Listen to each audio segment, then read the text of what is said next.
You a Star Wars fan?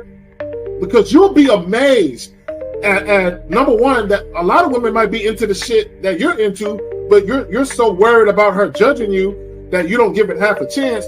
But also some of the things that you're not into, you'll be amazed at how women would want to get into it because they want to get closer to you. A lot of times they say shit like, "Oh, I'm free on weekends," or I'm usually free on Thursdays," or whatever the hell. So if it makes sense, then I schedule a date. If she really liked you from the get-go, there would be no reward system you would have to look for to do anything for, right? Because it would automatically be there, And I like to do this in conversation sometimes. When you're speaking with somebody and you'll hear a girl say something like, "I'll never do this," or "I don't like this," or "I don't like that." And then you'll notice, you'll say, "Nah, I kind of like it. I like it when blah, blah, blah." And she's like, well, yeah, when you say it like that, I like it, and it's just kind of like, yeah, you switched up awfully fast for somebody that just really said they don't like something. And so, there's always been clues out there for fellas to understand, like, yo, if they really like you, they will change their whole political party. They're not giving her real instruction. They're not letting her know what it really is.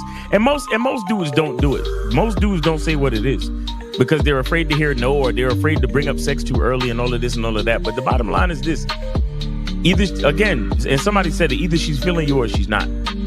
You understand? Either she's feeling you or she's not. We got to stop all this nonsense, man.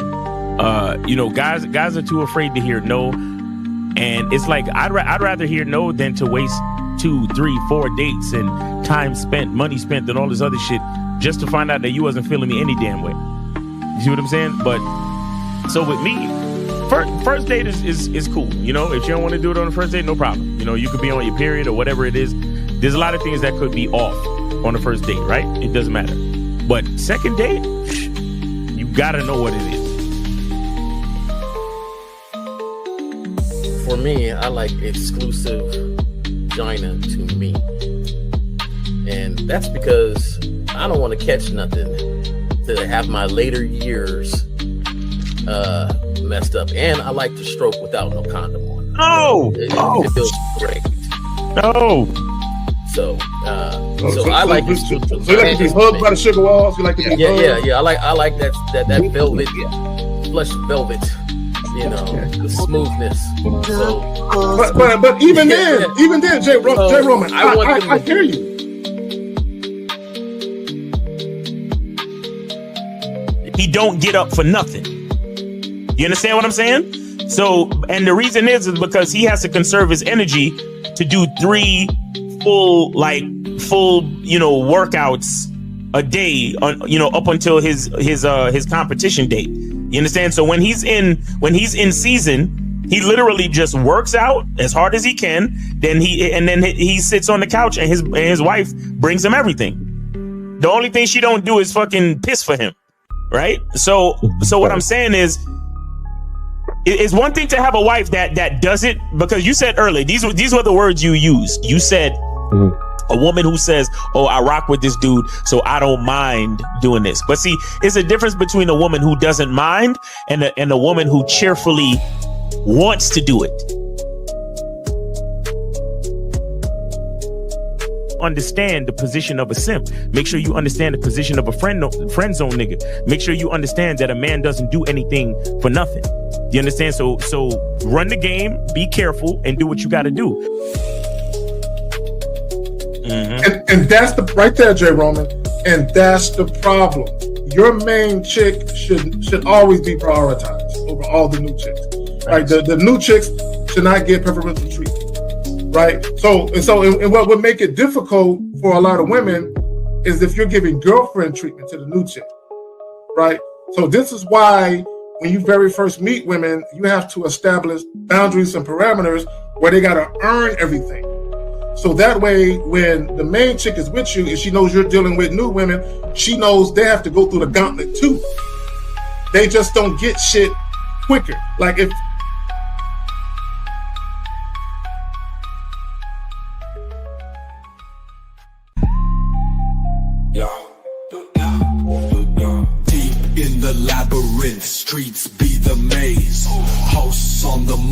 Kerry K set in the blaze, sagging.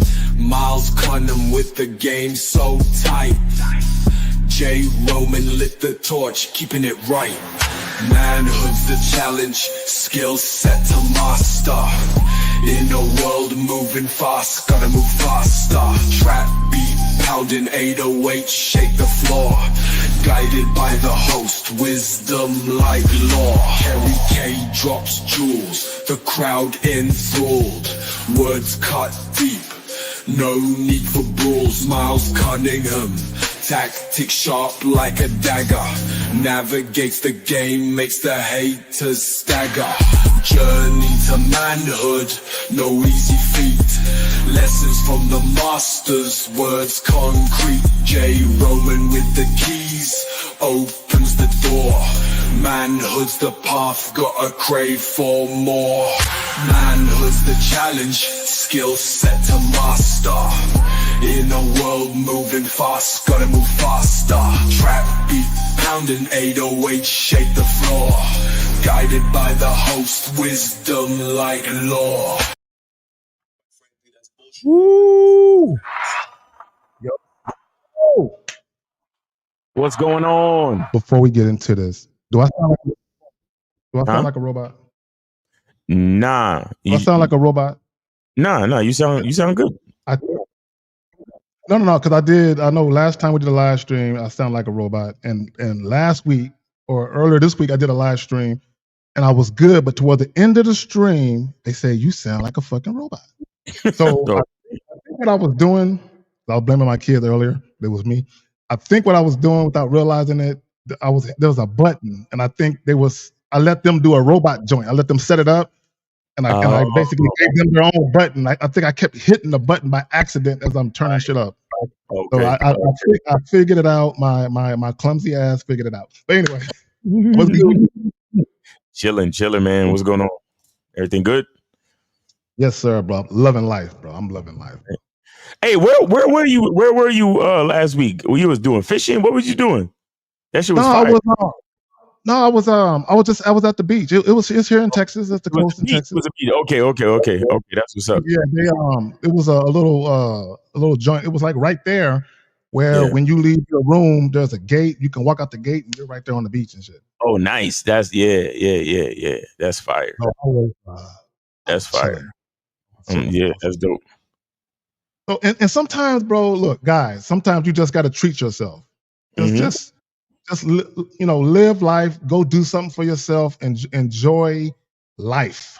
Instead of just letting life happen to you, go enjoy it. Like, go out there and take life by the horns and go live it. Exactly. So, real quick, Danny P with the $9.99. Salute to the motherfuckers on the panel, spitting game. Real quick, Miles, before we get into this, you got anything you want to plug, fam? Oh, yes, of course, guys. Make sure you go to Cunningham Elements and get your soap, get your masculine identity soap. And of course, make sure you get your eau de parfum, masculine identity eau de parfum. And you can also pre-order your shea butter for the fall and winter months. So yeah, just go ahead and do that, man, if you're ready to order your shea butter, man. And that's about it, man. But Cunningham Elements. Oh, and of course, shout out to Lucario, but make sure you guys go get go to shoplucario.com and go get the Master the Vetting Process video, guys. It's at a discounted price right now, and he hasn't even told me what he's going to raise the price to. So get the shit now, because all of y'all be talking that shit about money and this, that, and the third. Get it now. The price is only going up because, again, he literally took one of the most critical programs from the Bad Boy membership, took it out of the membership, enhanced it, put like an extra hour and 15 minutes of game into it, right? Updated it, and then made it a product for you to get at a discounted price. So guys, go to Shop Lucario and get the Master the Vetting Process video. Stop playing yourself. And other than that, man, just happy to be here. Shout out to you, K Zaggin. Let's get it. What up, Jay? What's going on? J Roman in the building. What's up, J Roman? How you doing, bro? Shit, man. Getting a little better. Right. Out there trying to exercise. Okay. Get my 3 miles in before coming here. All right, that's what's up, man. 3 miles, that's what's up. That's what's up. Real quick, I just want to point out something. I have not seen the homie Lucario's vetting process. However, I know for a fact it is the preeminent thing all over the internet. I guarantee you, there is no other place you're gonna find a detailed breakdown like that. Just knowing the homie as far as the game that he got and the game that he spit, you're not gonna find a more detailed breakdown of vetting process than that. I promise you, you won't. And a lot of you guys, you need the details. You know what I'm saying? Because unfortunately, sometimes we might give advice to individuals, and there are certain guys that are at a certain level where it's just a matter of common sense and flipping a switch, and they get it. Other guys is like, you gotta like, damn, bro, I gotta break this shit down to you, nigga. Damn, right? So sometimes you need, what I'm saying, to give that extra detail so guys can really fucking see it, right? So y'all go. I just think it's a no-brainer. It's a no-brainer. All the questions that we hear from when it comes to the vetting process, it's just a no-brainer. Go ahead and get the details, get it from the source, get it from the person that coined the term vetting process, and go from there. Like, Exactly. Real quick, Dave with the $5. So what are we talking about today? So the homie Miles, he sent me something this morning before the sun even came up, right? Mm-hmm. But I saw that shit. I was like, and I fuck with the second date update too. That's I've been meaning to like do videos just strictly about that shit, right? Because there's some real shit that be happening. So we're talking about inexperienced men fall into this trap with experienced women in dating. Facts. So whenever you're ready to present it, Miles, feel free. While Miles is doing that, let me say this to all the ladies and the gentlemen watching the joint. If you have a question, please put a Q in the chat followed by your question. I would highly suggest you do it as soon as possible. Yeah. Also, if you want to call in, it's free for now. 1-844-672-7300. Call in and speak your piece. It doesn't have to be on a topic. Whether you agree or disagree, feel free to call in, man or woman. Just be respectful, or you will get cursed the fuck out and sent on your way. Right now, right. So now, I'm gonna throw this up there, right? Because I'm not gonna speak to the video, but I'm gonna throw this up there real quick. Hold on, let me do this. I'm gonna throw something up there a little bit. Where's it at, real quick? Let me see if I can find it. There we go. Oftentimes, we talk about women having agendas that might not always align with yours. Mm-hmm. The problem with a lot of guys, the majority of men out here, is you're so happy to have the attention and the affection of a woman that you are attracted to, you don't understand what the fuck is going on. Just because a woman is interested in you and she's the one initiating shit, it means nothing, right? And the fact that she's even initiating it unsolicited on her own tells you she has an agenda already. Right. The fact that she's moving without you initiating it. So when someone has an agenda, it usually implies they have a hidden or ulterior motive behind their actions. Now, let me say this about women, because I don't want guys to get it confused. Just because a woman has an agenda doesn't always mean it's nefarious or ominous. It doesn't always mean that, right? Their agendas could be harmless. However, when you ain't got no game and you don't understand what you're seeing, it can be a detriment to you, right? So what Miles is going to share with us, and what we're going to play in just a moment, it is literally a case in point of a woman having an agenda, and she's moving forward with interjecting her agenda in the interaction with the man. So let's go ahead and get off into this shit. All right. And yeah, all right, let's get it. Can y'all see that? Yep. All right. And I'm gonna just make sure. Speaking. Who's this? Well, Ian, have you heard a second date before? Now, can we put a 1 in the chat to make sure y'all can hear it before we go ahead? Guys, put a 1 in the chat to make sure y'all can hear that before I keep going. All right, cool. All right, so let me get here, and I'm gonna just reload it, and then. Hello. Hi, may I speak to Ian, please? Speaking. Who's this? Well, Ian, have you heard a second date before? I'm not familiar with all the segments, but I have heard you guys do something like that. Yeah, for sure. Cool. Well, that's why I'm calling you today. Oh, really? Mhm. Yes. What does that mean exactly? Well, it means that you went on a date with somebody and then you didn't call them back after. So they emailed us to get you on the phone and find out what happened. Hmm. You have any idea who it could be? Maybe. Who do you think? I don't know. I'm on the app, so there's a couple girls here and there. Name one of them and I'll tell you if you're right. Shoot, is it Lori? Oh. No, it's not Lori. Okay. Maybe next time though. This one is about Morgan. You remember Morgan? And I just want to show you that. I just want to say something real quick. And if y'all got something to say, let me know. But this guy he's going on multiple dates. Like he's attracting women and going on dates. So let's be clear what's going on. He's not some dude that's like starving for attention. You get what I'm saying? There you go. And I want to point that out. I want to point that out to what you just said. Yeah. And a lot of guys get it confused because they're actively attracting women. Mm-hmm. That's part of the battle, right? The fact that women even want to be around you. But the other part of it is, why do they want to be around you? Not only why do they want to be around you, but are you doing what you're supposed to do to make sure that they are around you for the reasons you want them around you? Right. All right. Let me go. All right, Molly, go ahead. Morgan. The whole date with her was kind of a letdown, to be honest. A letdown? That's sad. She thought you guys had a great time. I don't know. Maybe she had a good time, but I didn't really enjoy that date that much at all. Why? Wow. Well, like, she's pretty and everything, you know, and I was hoping that she'd be attracted to me, but I don't really think that she was. Whoa. Why would you say that? Like, after the bar, we went to her spot, and I'm thinking, cool, she's definitely attracted to me, and we're about to go get. I want everyone to pay attention. He said after the bar. They went to her spot. Now, I don't know if he went out and he met her there and that was their first time communicating, or if it was like a dating app joint where they did a date at the bar. I don't know the backstory. But I just want everyone to pay attention.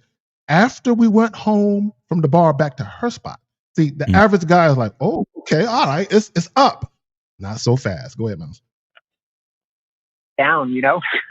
We get there and she's like, I'm going to shower and change. Could you possibly do some dishes for me? What? So I was like, okay, sure, you know, I'll help. Wait, is this before or after she made dinner? Because she did tell us that you guys went back to her place and she made like an amazing chicken marsala. It was good. This was before because she wanted to change and she was like, could you just do the dishes? So I was like, yeah, I'll help prep. You know, like I can help prep. She can cook. Nice. I get to her sink and her sink is like filthy. It's packed with dishes. Took me like 30 minutes to clean everything. Oh, dang. Yeah.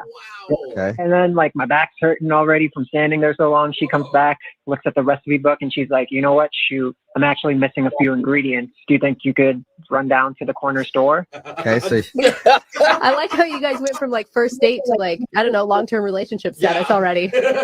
Right. So I say like, all right. And then she's like, actually, you know, I need a couple more things. Here's a list. And then I'm at the store alone with this list of like 15 things that I'm spending money. Go ahead. I'm sorry. Gave that nigga a honey-do list on the first date. Yo, nigga spent a half hour washing her filthy fucking sink full of dishes. All right, you know, because there's so much to say. Let me just play this shit, God. Right. My money on this first date with this girl, and I'm just like, what am I doing? You know? Actually, what are you doing? Basically, just running errands for her at this point. Yeah. So I bought all of her groceries.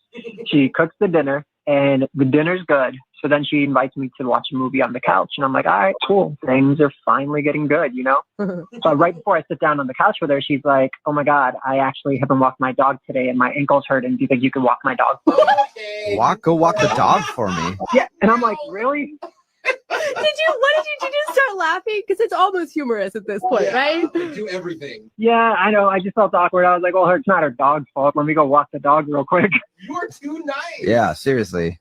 So I walked the dog. I come back, and the dog was like really happy. I don't know if she ever takes her dog for a walk. Like, she loves me. Hello?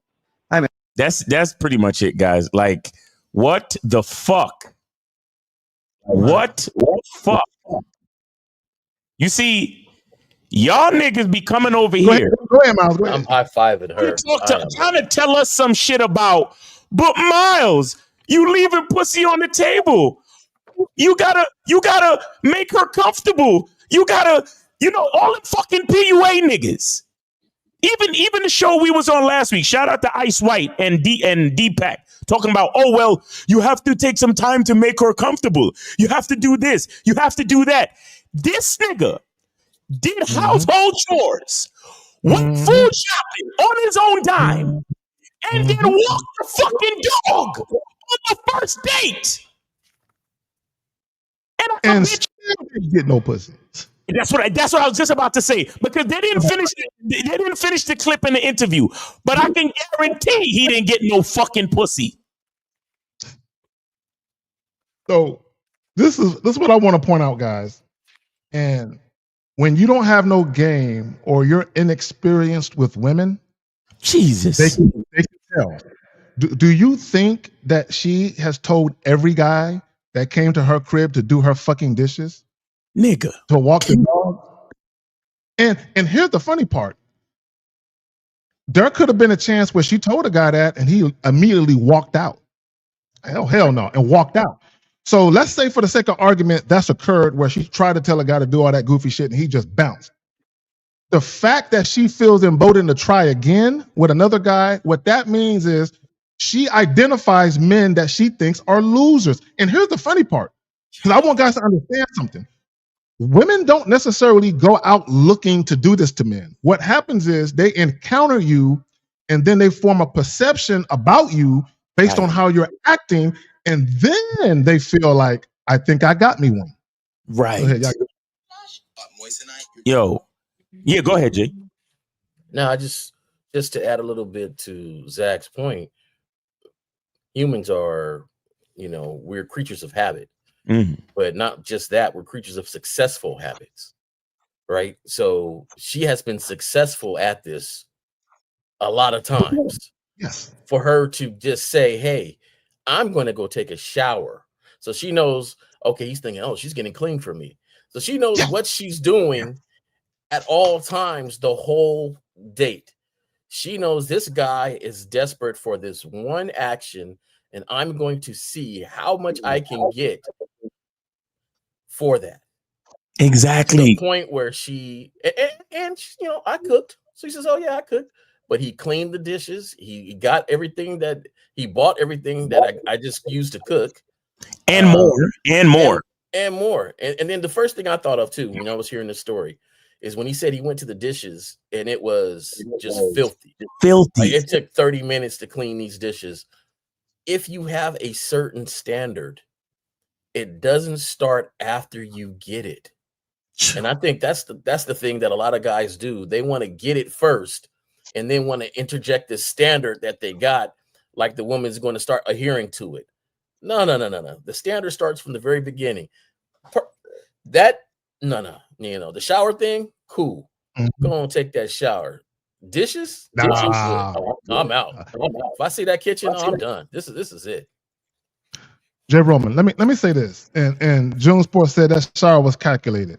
It was. Let me tell you what she did in a very clever way. This is how women are not dumb. Women know when they say and or do certain things, they know how you're going to take it. So let me break it down for you. They're at the bar. How about we get out of here and go back to my spot? You're like, I'm fucking. Right? She already knows. She knows that you think you're gonna fuck. So then, hey, hold on. She's hitting all the attraction triggers, right? I just want to point that out, right? Shout out to all the PUAs and shit, right? So you think you're gonna fuck because she invited you back to her spot. Then she does this before. It's very calculating that she said the shower thing before the dishes. It's very, because she said, I'm gonna get in the shower. So you thinking, yeah, she cleaning that monkey and shit. Let me bust these suds real quick. You probably singing while you doing dishes because you think you're gonna fuck. Because she's cleaning herself off right before I eat my meal. Right? So you thinking you gonna fuck. It was extremely calculating. So you still, and then come watch a movie. Oh, she wants to cuddle. This is what they mean when they see building rapport. I'm doing it. Go ahead. I got it. And to add to it, is everybody all right? I'm hearing some shit. What's going on? Hey, Roman, everything good? I'm hearing some weird shit. Y'all good? Oh, you heard my garage door open. My bad, fellas. I got the charm. The man, y'all don't hear that. So building, yeah, we can hear that. The man mindset in the building. What's going on with your man? And guys, make sure you check us out tomorrow. Real Game No Theory. The man mindset. Steve the Dean will be on there to ask you why you hate yourself so much. You know what I'm saying? But yeah, guys. And you know, and shout out to who said that shower was calculated. June. Shout out to him for pointing that out, because my niggas, this shit is. There's so many things going on with the shower. First of all, because think of how much of a threat to her he is not. Exactly. That she would get in the shower. Now, I'm saying it's the first date because the name of the show is Second Date Update or Second Date Checkup or whatever. And I basically, from what I understand, the point of the show is to ask why there wasn't a second date. Okay? Yes. Thanks. So imagine this is the first time she's meeting this nigga. She decides to go into the shower vulnerable and give this nigga tasks. Go wash my filthy fucking dishes. She is so not afraid of this nigga.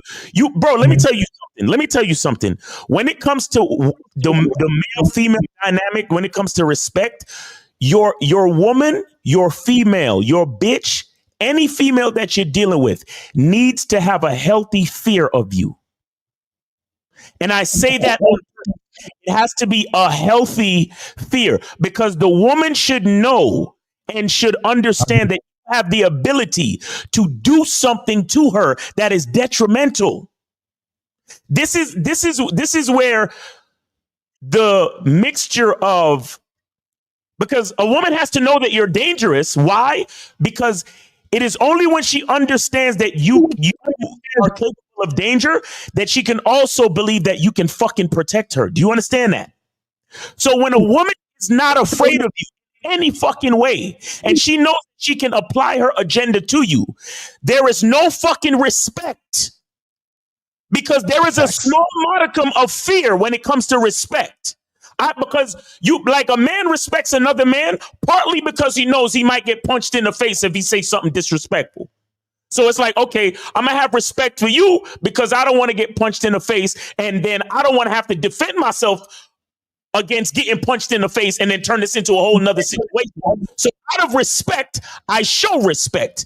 But even in respect, there's always a level of fear, even between men. So between a man and a fucking woman, if a bitch feel like she can instruct you to wash her dishes and then go take a shower where she's vulnerable, she's butt naked. And she butt naked vulnerable on the first date, bro, she has no fear, no respect, and she don't fucking like you. There's no way she could like you, because like I said, and then she's not sexually attracted to you either, because along with the fear of being able to bring harm is the carnality of sex. So if she doesn't fear that when you put your dick in her, she's going to feel a little bit of pain mixed with pleasure, she's not, and if she's not afraid of you, she's not sexually attracted to you. This is what, it's so, that whole, just the shower part alone is so fucking crazy. We're not even getting to the food, the shopping, and walking the fucking dog. 330, you are on live with This is a Skill Set Show. We got your host, K-Zag. We got J. Roman and Miles. Name, age, city. How can we help you? What's going on, William? Oh, William. What's going on with you, bro? Oh,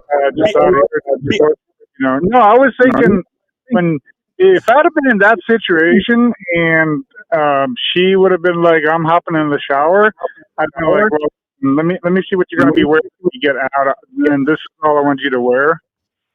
And we're going to meet back here on the couch or whatever. You know what I mean? Like, fuck the dishes. What are you talking about? Fuck them dishes, nigga. Fuck them. Right? When she said we going in the shower, she probably going to see me start taking off my fucking clothes right then and there. Like, oh, right?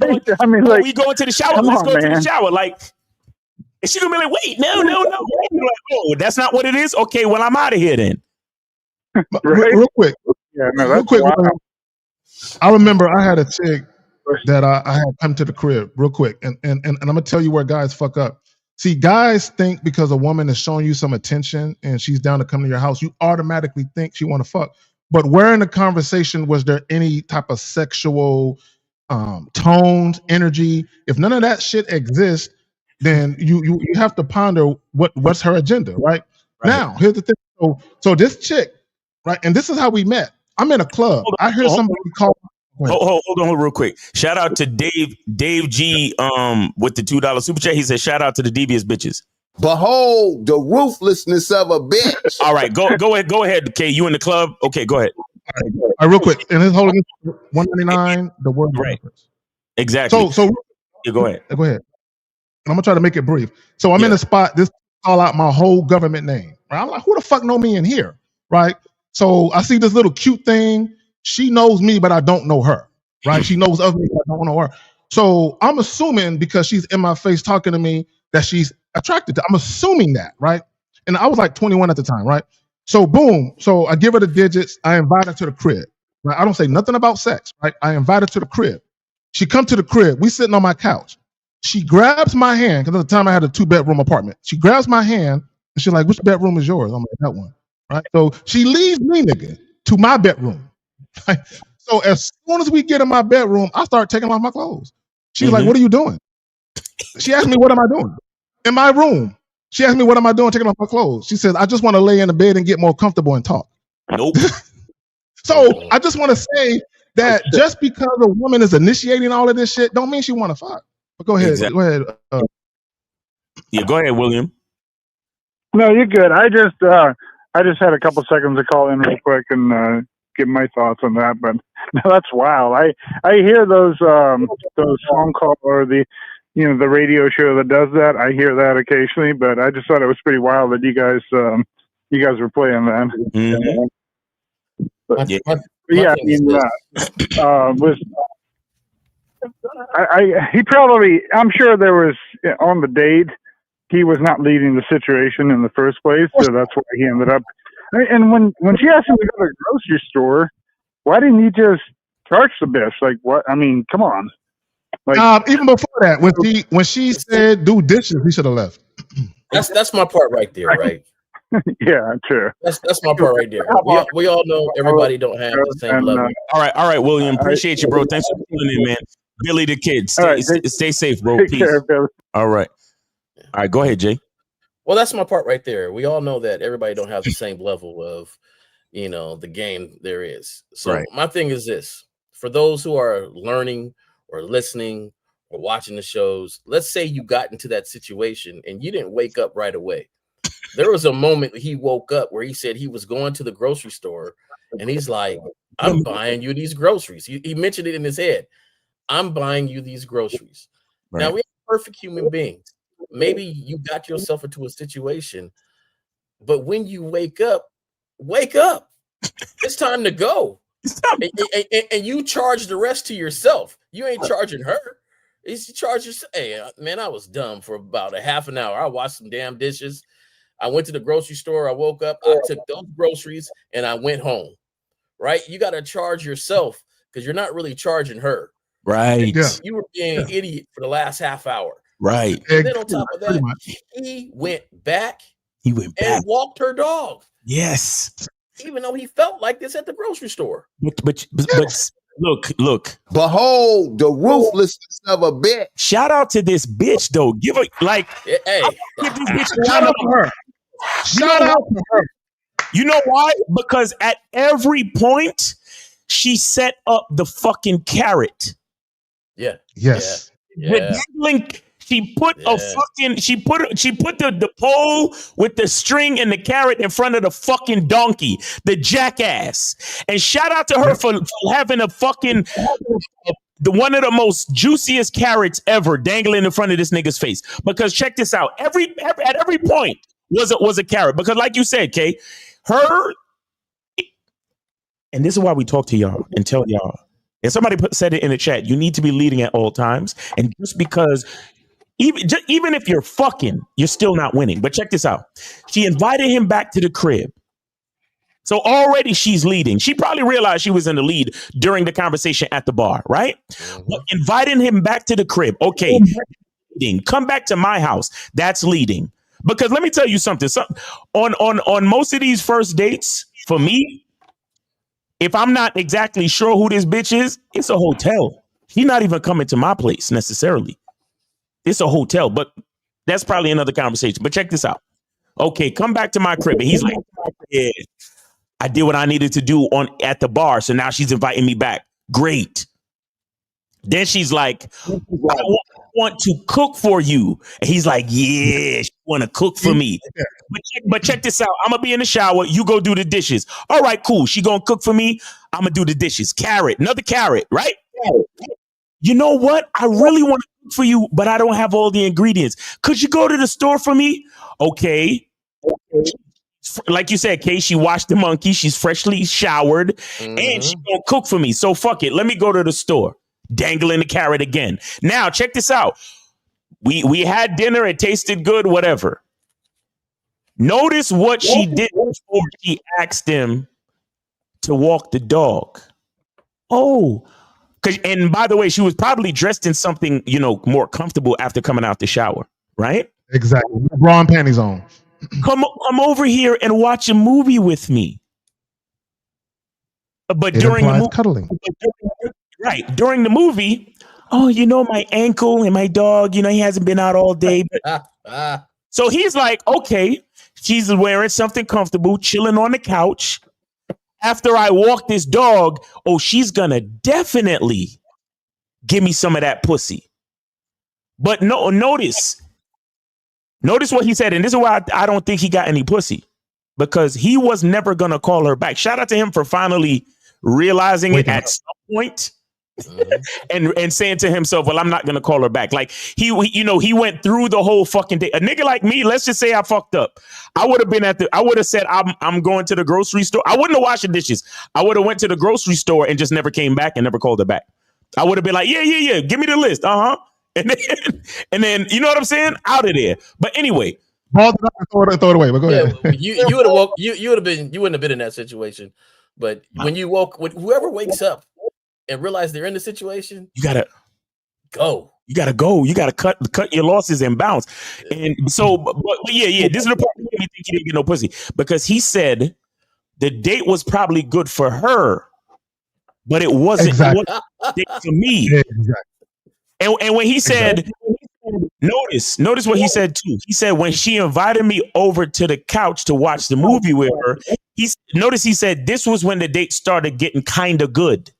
Because he thought he was gonna get close. Yeah. And as soon as they started getting touchy feely, she was like, "Oh my god, my dog!" And then this nigga went out and walked the dog because she didn't want to fuck. Now listen to me. This is where I want to show you the value of a man. This nigga protected her at the bar and then safely escorted her back to her house. This nigga washed dishes, did household chores while she took a shower, and she felt safe too. Right? Trust me, she felt safe because she had a simp ass nigga that's bending over backwards for her already. Bought her a whole bunch of drinks already. But if something came in the house to harm her while she's in the shower, he's gonna put his life on the line. That's what she's thinking, because his life is working. You get what I'm saying? Next, a nigga braved the weather to go find, to go use his resources to bring back nutrition to a bitch. Huh? Then, shout out to her. Like I said, at least she rewarded him with a meal. At least. Cool. Then she was like, hey, come over here and keep me company while I watch this movie. Yep. And by the way, I need you to go out and brave the weather again and walk my dog and safeguard my dog for me. Look how much value he provided to the situation. And the only thing she did for him was cook him a meal. And all he really wanted was pussy. Yep. Look at the value discrepancy. Look at the investment Look at the level. That's the level of investment. And let me speak to that. And this is how guys get caught up. This is why when you guys know that you're being disrespected or you feel like, damn, I think I feel kind of funny about this. And he admitted there was a little reluctance to it, but he never, guys, the definition of acquiescing or to acquiesce to a woman is to do something reluctantly without speaking about it. Meaning you keep it to yourself. You don't want to do it, but you do it reluctantly, but you never tell the person that you're doing it for that you got a problem doing it. You just shut the fuck up and do it like a good little soldier, like that motherfucker was, right? So, and he admitted that I don't want to do this. But again, Miles said it, Jay Roman said it. She was so calculating. Women got game too. She was so calculating. I want guys to think about something. Right before she asked him for a favor, she always did something to give him the impression that sex was just around the corner. Every time she asked him for a favor, she said something to give him the impression of getting close. Go ahead, oh, here we go. And shout out to Unique 79 too for the pounds. Pounds is heavy, mate. All right. Caller, hold on 1 second. Unique 79 says, this is why having dick discipline and self-respect are essential and imperative. It is not about quantity, it's about quality. Being selective is fundamental. Walking away is needed, gentlemen. And the caller hung up. I don't know why he hung up. I'm gonna back. Hold on. I'm gonna call him back. We could call niggas back. Or if it is it calling? No. This shit is cool, but it's janky sometimes. Damn, I thought it was going. All right, here we go. Fuck it. He's calling back. All right, 713. What's going on with you? This is monogamous, ain't it? Hello? Yeah, 713 is a Houston area code, I believe. Yeah, I think it's monogamous. 713, can you hear me? 713, can you hear me? This damn, I don't know, this program is crazy sometimes.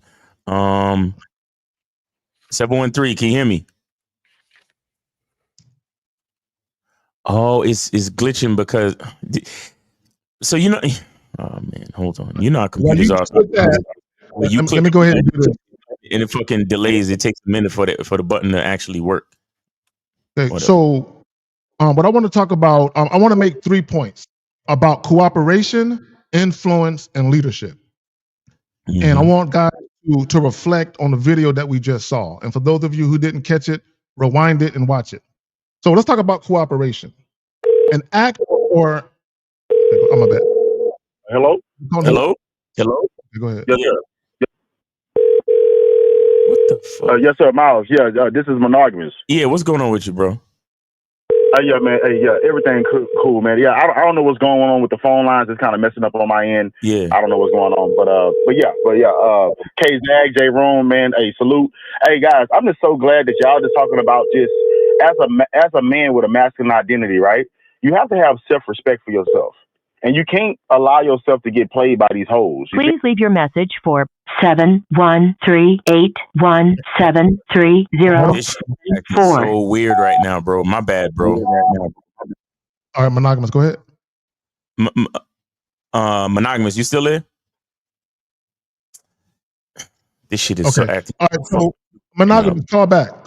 You know, we like hearing from you, fam. Call back. Shout out to the incomparable Renee P for the $30.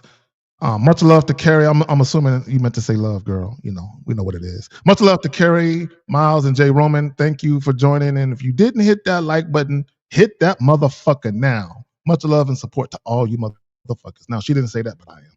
All right, so while we wait for the homie to call back, let me go back to this. It's like the. All right, I'm gonna close this shit and come back. I'm gonna close this shit and I'm gonna close the phone lines and then reopen them. I don't know what's going on with that shit. Okay, cool. So let me go ahead and do this then. So let's talk about cooperation, guys. Okay, an act or instance of working or acting together for a common purpose or benefit, joint action. So when a woman has an agenda, that's not in alignment with yours, there is no joint action. Both of you are moving independent of each other on your own accord, right? She knows you want to fuck, but she's having you do things because she's using the fact that you sexually desire her as leverage to influence you. She's influencing your behavior with the fact that she knows you want to fuck her. That's what she's doing, right? So when we talk about cooperation, the only way you can get real cooperation from a woman is to provide instructions, is to tell her what the fuck to do, is to make statements and have her respond to that. So whatever it is you want to do something, whether you want to take a woman out on a date, whether you want her to call you, whether you want her to come to your crib and y'all want to fuck, whatever it is, you have to communicate that to her where she understands what's gonna happen. And you have to have her respond to that, right? In kind. Now let's talk about influence. The capacity to have to have an effect on the character development or behavior of someone or something, or the effect itself. He never influenced her. She was never influenced by him. He was influenced by her the whole time. And when women interject their agenda, they understand the power dynamic, that they are the ones in the lead role, which is why they can interject or insert their agenda and have you follow it. Let's talk about leadership. Is the ability to guide and influence a group of people toward achieving a common goal. So if you're mainly motivated to deal with women because you want to fuck them, there's nothing wrong with having sex with women, right? Assuming that they understand that that's what you want. The only way to truly influence a woman is to lead her. Yeah, I got it. Thanks. I think one of the craziest parts is that a lot of gentlemen believe the game is about women, but really it's about yourself, your character, and your own protection. Game would have saved him from this whole incident. He wouldn't even have been there. As soon as that dish came out, talk about wash these dishes. As soon as he seen a filthy house, as soon as she went there and take the shower, he'd have been out. And the craziest part about too is that she had to call the show to ask why he didn't want a second date. Right? So somebody has to call the show to ignite the investigation to see why he didn't want a second date. And usually it's the other person. She actually sat there and called, and said, "Hey, I had a good sucker on the line." Like what happened? What happened to my good sucker? What happened? Like I didn't. Maybe I pushed it a little too far this time. No, now, I'll tell you something about women though too. Yeah, and the game they got. See, there is a woman with so much game. She would have actually gave him a little something. And he'd have been skipping from there about this arrangement. She was going to get to him on the second date. That's why she was coming back. Just so you know, I got monogamous back on the line. So you know. Okay. Yeah, go ahead. Let's get it. Yes, sir. Yes, sir. Miles, J. Roman, K. Zag, man. Hey, salute. I'm just glad that y'all just talking about this subject about just when you just have true masculine identity, right? That means that you respect yourself 100%. Facts. You know what I'm saying? And then with you respecting yourself, you're not going to let other people, let alone a woman, disrespect you, right? And then what I'm wanting to is guys got to understand this. It's two ways to go by. It's really interested in the girl, and you really want to see if you can vet her. Then I feel like starting off the interaction as a first date or a second date is appropriate. But if you know that the main thing you really want to do is smash, right? Leave that. You can get a clear yes or no, and the woman won't play you for extra time. Exactly. Right? So, for example, right? I got a friend.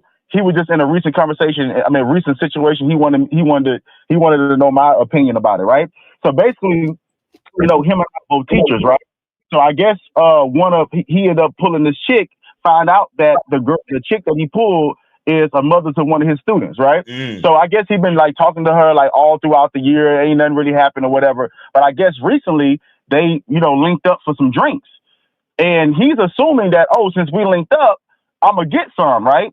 And here's the number one problem that a lot of guys have, right? When they put themselves in dumbass situations. When you know that you want to fuck, and you want the woman to want that, right? You have to confirm shit. And Mr. Lucario actually talked about that on the show with you, Miles. Yep. I think it was on the Patreon or whatever. He was talking about what he used to do, and I do it too.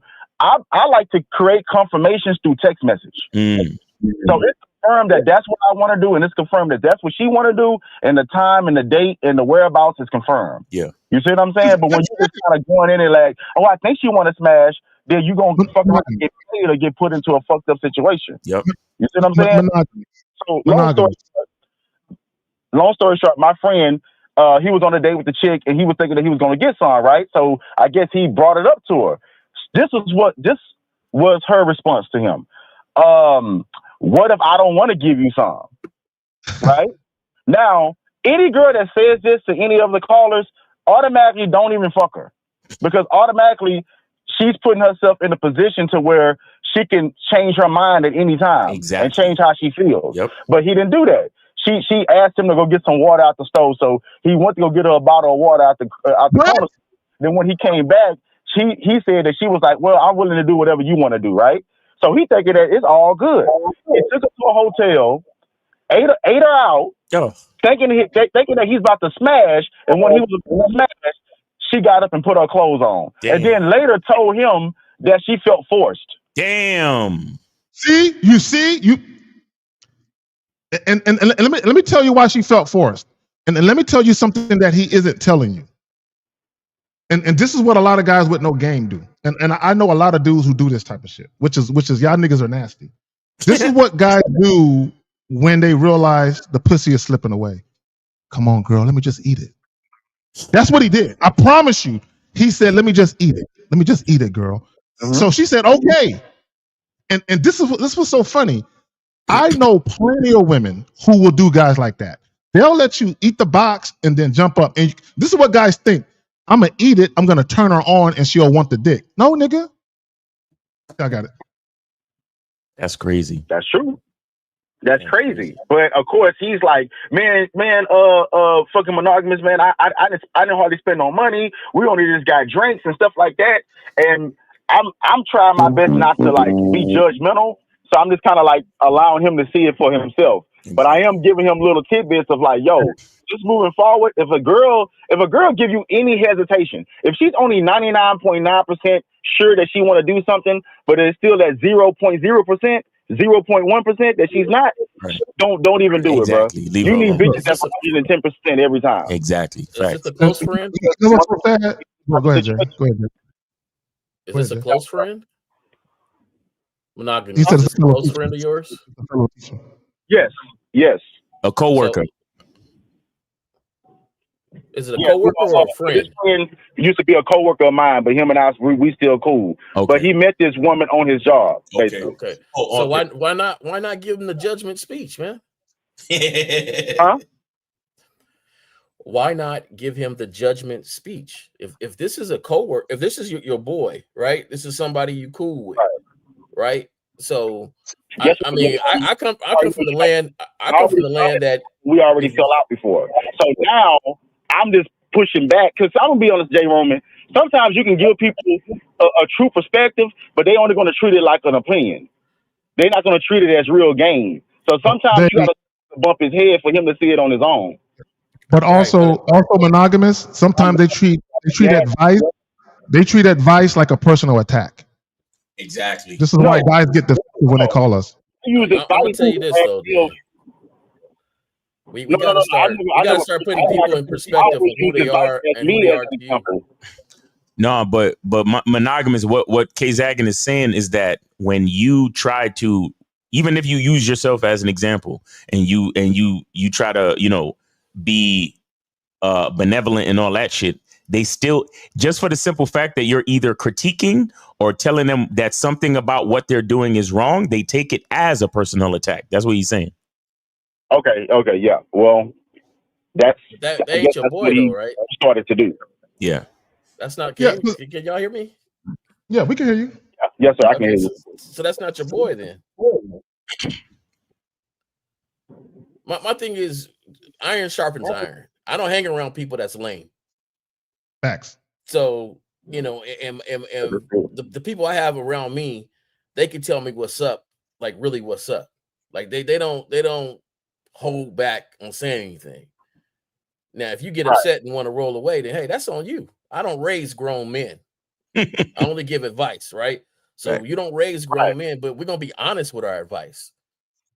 Like, so my homie saying, I said, dog, you done ate a woman out, a random woman? Did she take a shower? Did she have any diseases? Nasty background? Like, how are you representing? Is this how you represent our brand or what?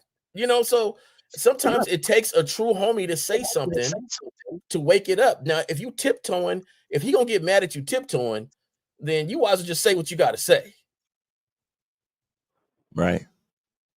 Right. That's true. So- that's true. And I mean, in the situation, I wasn't tiptoeing at all. You feel me? I tell them the truth every time, but sometimes I realize in life, people are going to, some people have to bump their head for them to really get it. Yeah. You got a ginger foot panels and I give people game. Some people still not get it. But later in life, they bump their head and they see it for themselves. Then they come back and say, "Oh, I see what you get. I see what you're saying now." You see what I'm saying? I can't live my life. I can live it. Okay. All I can do is give him the game. If he listens, he don't. No. Monogamous. Let me say this real quick. Let me say this. And you got to treat, your acquaintances and your friends just like women sometimes. And this is what I mean by that. Me personally, when I'm dealing with a woman that I'm seriously dating, I'm not talking about no random chick. A woman that I'm seriously dating or I'm actually in a relationship with, she can come to me and vent to me and ask me for advice. I don't give unsolicited advice to people, right? Because when you try to give unsolicited advice, people get defensive and they take it personal, like you're talking about them or something. Like they feel it. What happens is you say some real shit, and they know deep down inside you're saying some real shit, and they feel inadequate or they feel inept, and it paints a picture that they really ain't moving how they need to move. So you're just reminding them of how inept they really are, which is why you can't. And even when people ask for advice, sometimes you can tell they're not ready for it because they fight it. But that's what happens every fucking show, every YouTube live, every fucking YouTube live. These motherfuckers call in because they're going through some shit. And then when I tell them what the truth is, yo, Miles, why are you disrespecting people, yo? Why are you putting us down? And all that dumb, fuck, weak, bitch nigga shit. That's what happens. Because they swear to God they want help. But the help involves growth and pain and making decisions that are not fucking comfortable. And real niggas know, but bitch niggas get mad. This niggas get mad, bro. And then also, K-Zach, and I just want to say this. Now, me and my friend, we are the same age. I'm not talking about that situation. I'm just talking about in general from what Miles is saying. You know what we have gotten away from, y'all? We have gotten away from guys younger listening to OGs and listening to the experiences and the wisdom that they have. We live in a society where niggas don't want to listen no more, bro. Right. And if you do, it ain't their fault though. And you trying to help, they're gonna take it as you attacking them. But you the young folks' fault though. Because you already had those experiences prior to. But I grew up in an era where we value what the OGs told us. Right. You see what I'm saying? But now that's not value no more. Monogamous. Now, I'm gonna tell you like this though. Society where nobody don't want to listen to good advice no more. Yeah, so niggas gotta figure it out for themselves. Exactly. Hold on, Monogamous. Go ahead, Kate. Go ahead, Jay. Look, it ain't the young folks' fault. If you look at these older dudes is walking around here acting funny, and the young guys can see that. These older dudes is running around here paying for pussy just like they are. So how can you give me advice when you're doing the things I'm doing? You wearing the skinny jeans I'm wearing. You out here trying to look like me, and you're an OG. What is there to respect? But Jay Roman, a lot of older dudes don't even look like they got their shit together. Right. But you want me to listen to you? Right. Like it used to be where you would look at an older dude, he was calmer, he was more collective, he had his stuff together. And so when he talked to you, he would tell you what he would think and then say, hey, but you go and do your own thing. Right. And so then later on, you will kind of learn, like, now I understand why he's calmer. I understand why he went in that room and all he had to tell his whole family was, hey, I said, calm it down up in here. And the whole house went numb. Now he going back there and he arguing with his woman and then he want to come and give you advice. And you looking at him like, dude, you still arguing with your woman? I seen you carrying a purse in the mall. don't tell me to sit down and listen to you. Right. So if these older guys want the younger guys to respect them, stop trying to act like the younger guys. You trying to get their haircuts, Jay Roman. You trying to get the clothes they wear. You trying to get all that. Just give me a second, because I've had discussion plenty of times before. I see more older dudes trying to get the young guys haircuts, the young guys clothing, the young guy everything they wear.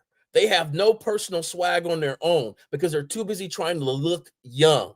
They're too busy trying to act young, and then they turn around and be like, "How come the young dudes don't respect us?" You trying to look like me, homie? Why would I respect you? You don't even seem like you're happy with yourself. Why would I respect you? I seen your woman yell at you. Why would I respect you? So if the older guys want to be respected, they need to do better. Make sure their life is all together before they start saying something. Right. So that's it. I get off my soapbox. Go ahead, monogamous.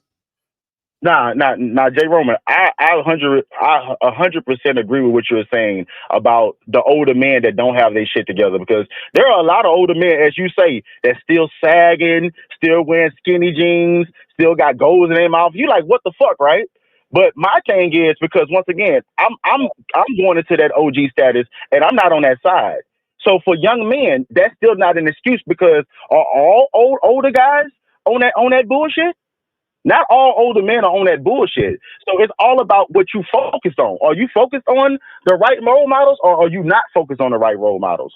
Now, of course, it's all about, who's really there and who's really around. But to me, even for the younger guy, there's no excuse, because there's still game around.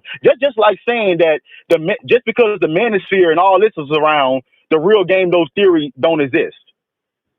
It does exist, because there's real men still on earth like y'all. So real game and wisdom still can be found. Everything else is an excuse to me.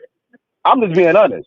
Monogamous, real quick. Look, monogamous, real quick. Right?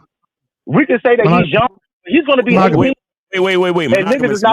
Monogamous. Hold on 1 second. Yeah. So here, this is what guys got to understand. We live in a world of instant gratification. People just want what they want right now, right? We live in a microwave age, right? And what I mean by that is this, and there's nothing wrong. Let me just be clear. There's nothing wrong with desiring sex. What the problem with sex is, guys are selling out for it. They're compromising and sacrificing things for it. And that's not the way it should be. So when you're telling a guy, say, man, you ain't got to compromise your integrity and your manhood for no sex. Guys are thinking, but so what? I'm getting pussy. So what? So what? So what? And then they'll rationalize what they're doing, and they'll say, well, every other guy is doing the same thing. This is why guys say that dumb shit. You pay either way. They say that to cope with the fact that they know deep down inside they're compromising something for sex. And you should never do that. Like, guys, if all you want is sex, just let women know you want sex. If a woman got a problem with it, don't fuck with her. Leave her alone. But all of this jumping through hoops, letting women lead you by the nose so you can get some pussy, we got to stop that shit. Go ahead, fam. You got it. I think the first time you probably heard "Happy Wife, Happy Life" was for some old dude that was beaten down. He was sitting quiet in the room in his own little man cave, and he didn't leave his room too much. He just surrendered the whole house. Oh, Dukalux, real quick, shout out for Dukalux with the 20 Norwegian Chrome. Appreciate you. All right, y'all got it.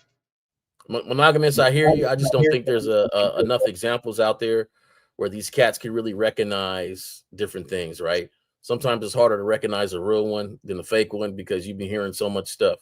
So, that's why we're out here on the shows trying to do that. And so I understand what you're saying. I just get, I see too many times though where the examples are not there for the youngsters, and we keep repeating the same old cycle where they're trying to learn from themselves, and this bad advice keeps going around and around and around. Yeah. So, I'm glad you out there saying some stuff to them. But the thing is, we need to start saying stuff to them. We don't say anything. We mind our business. We get the attitude. And y'all can thank 1950. 1950 known me for a long time. And I had the attitude like, hey, I got mines. I'm sorry you ain't got yours, but I guess you're going to have to learn. Right. I didn't have no concern about teaching it. right? I didn't have no concern about helping nobody else out because it took me so long to get mine. So I'm thinking, shit, you should have did the same thing I did. Keep your eyes open and learn. Jay Roman, we're not supposed to be doing this. Right. Everybody, right now, everybody on the Real Game No Theory, we're not supposed to be on this podcast talking about the shit that we're talking about. Because this is the shit that niggas who knew would talk about amongst themselves. Yeah, right. We would talk about in our own little cliques. We wouldn't be publicly talking about this game and all this shit because niggas don't deserve it.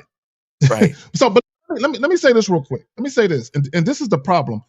The whole high value man, get your money up, money status, that has ruined a whole generation of men. Right. And let me explain what I mean. People have taken away the personal, the personal development of what it means to be a man. Personal development, developing your mind, developing yourself, developing your identity. That's taken away. And what guys are saying is, man, just get your money, get all the money you can, get the fly whips, get nice clothes, and everything will be all right. All you got to do is get the money, get some material shit, and go to the club with all this shit on and buy out sections and fly bitches out, and your life is going to be grand. But at no point is anybody teaching these men personal development, not only as men, but as people, as individuals. They're not learning anything.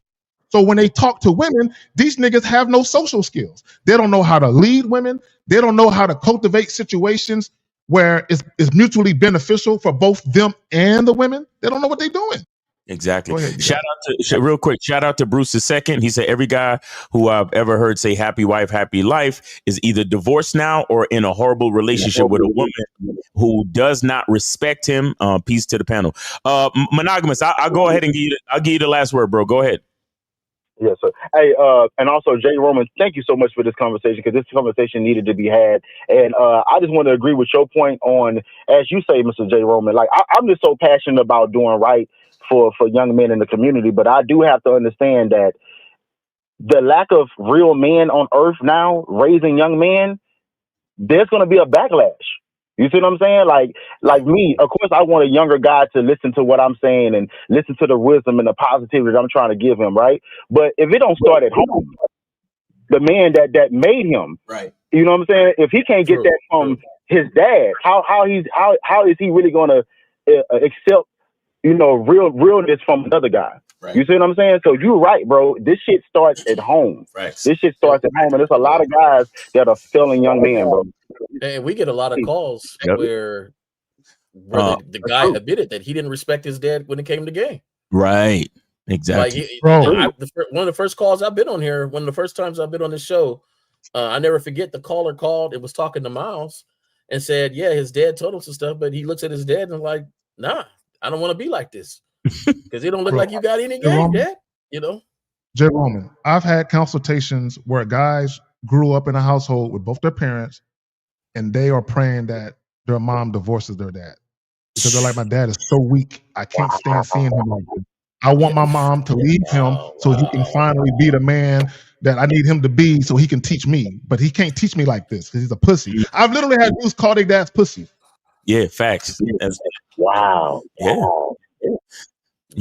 And the whole conversation of protecting your seed, for me personally, that's where it starts for me. A lot of dudes think if I say, protect your seed and all that shit, I'm trying to pander to women or I'm trying to tell a nigga what to do with his dick. Bro, it's about bringing a child into the world, especially a young male child, and you're not there to fucking raise them. You're not there to instill that modicum of manhood, of the idea of what it means to be a man, the idea of a masculine identity. And then even if you have a female, even if you have a daughter and you're not there, she doesn't see the first example of what a man should look like. So she don't know what to look for. So this is why she ends up choosing the Pookies and the Ray Rays. Because you was never there to show her not what a nice guy, but what an actual man looks like. Man. Yeah. Because y'all niggas, all these niggas talking about, oh yeah, that's because these women be choosing Pookies and Ray Rays. No, I'm looking for my daughter to know what a man looks like, not what a nice guy looks like. Because to these niggas, if he's not a Pookie or Ray Ray, then he's a nice guy. Fuck that. Right. Fuck that. I'm talking about an actual man, like a product of a balanced fucking home that he knows what a woman should look like and he knows what a man who leads his family should look like. And then that's how we create a community of men for the daughters to choose from. So they will choose men and not Pookies and Ray Rays, and they will not choose nice guys neither. Because if I was a father, I don't want my fucking daughter bringing home no nice guy, but I don't want my daughter bringing home no Pookie neither. I want my daughter bringing home a young man who knows what being a man looks like. So I meet him, and then I meet his fucking father, and then I look at their lifestyle, and I'm like, all right, young lady, you my daughter, you can continue to date this nigga. You understand what I'm saying? Or you can continue to date this young man, because I wouldn't really say nigga in that particular instance. But what I'm saying is, this is what we mean when we say protect your seed. Stop shooing up the club with these fucking females and getting bitter mama situations. It's not to pander. And it's not to tell you what to do with your dick. It's about the future of our whole fucking society, my nigga. But niggas don't want to hear it because the feeling of raw pussy means more to them now than anything in the fucking future, and they don't care. Facts. That's facts. That's facts. And the crazy part about it, y'all, is that it's such a vacancy. And the thirst for it is that when people find these shows like this, they take it as gospel and not advice. And there's a difference, right? No, advice you take in, you decipher it, you see if it applies to you, how does it help you, and then you move from there. Gospel, they try to say word for word, they try to act, image from image on what they think it should be like because of what something Miles said, or like Cario said, and they don't understand it, that you have to apply it to yourself to create your own identity. Right. You can't do it like that.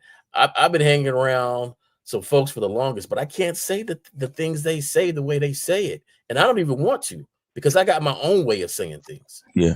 And that's the thing, is that building that masculine identity.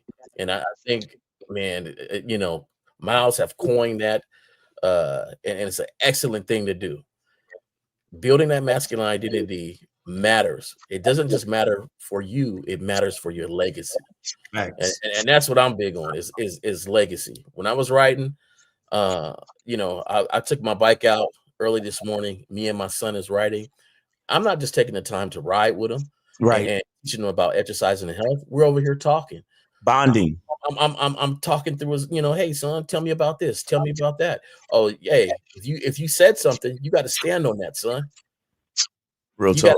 He's 8 years old. You don't raise men just when they get to 21. I hate that statement when, my son got to be 16, I sent him to his dad.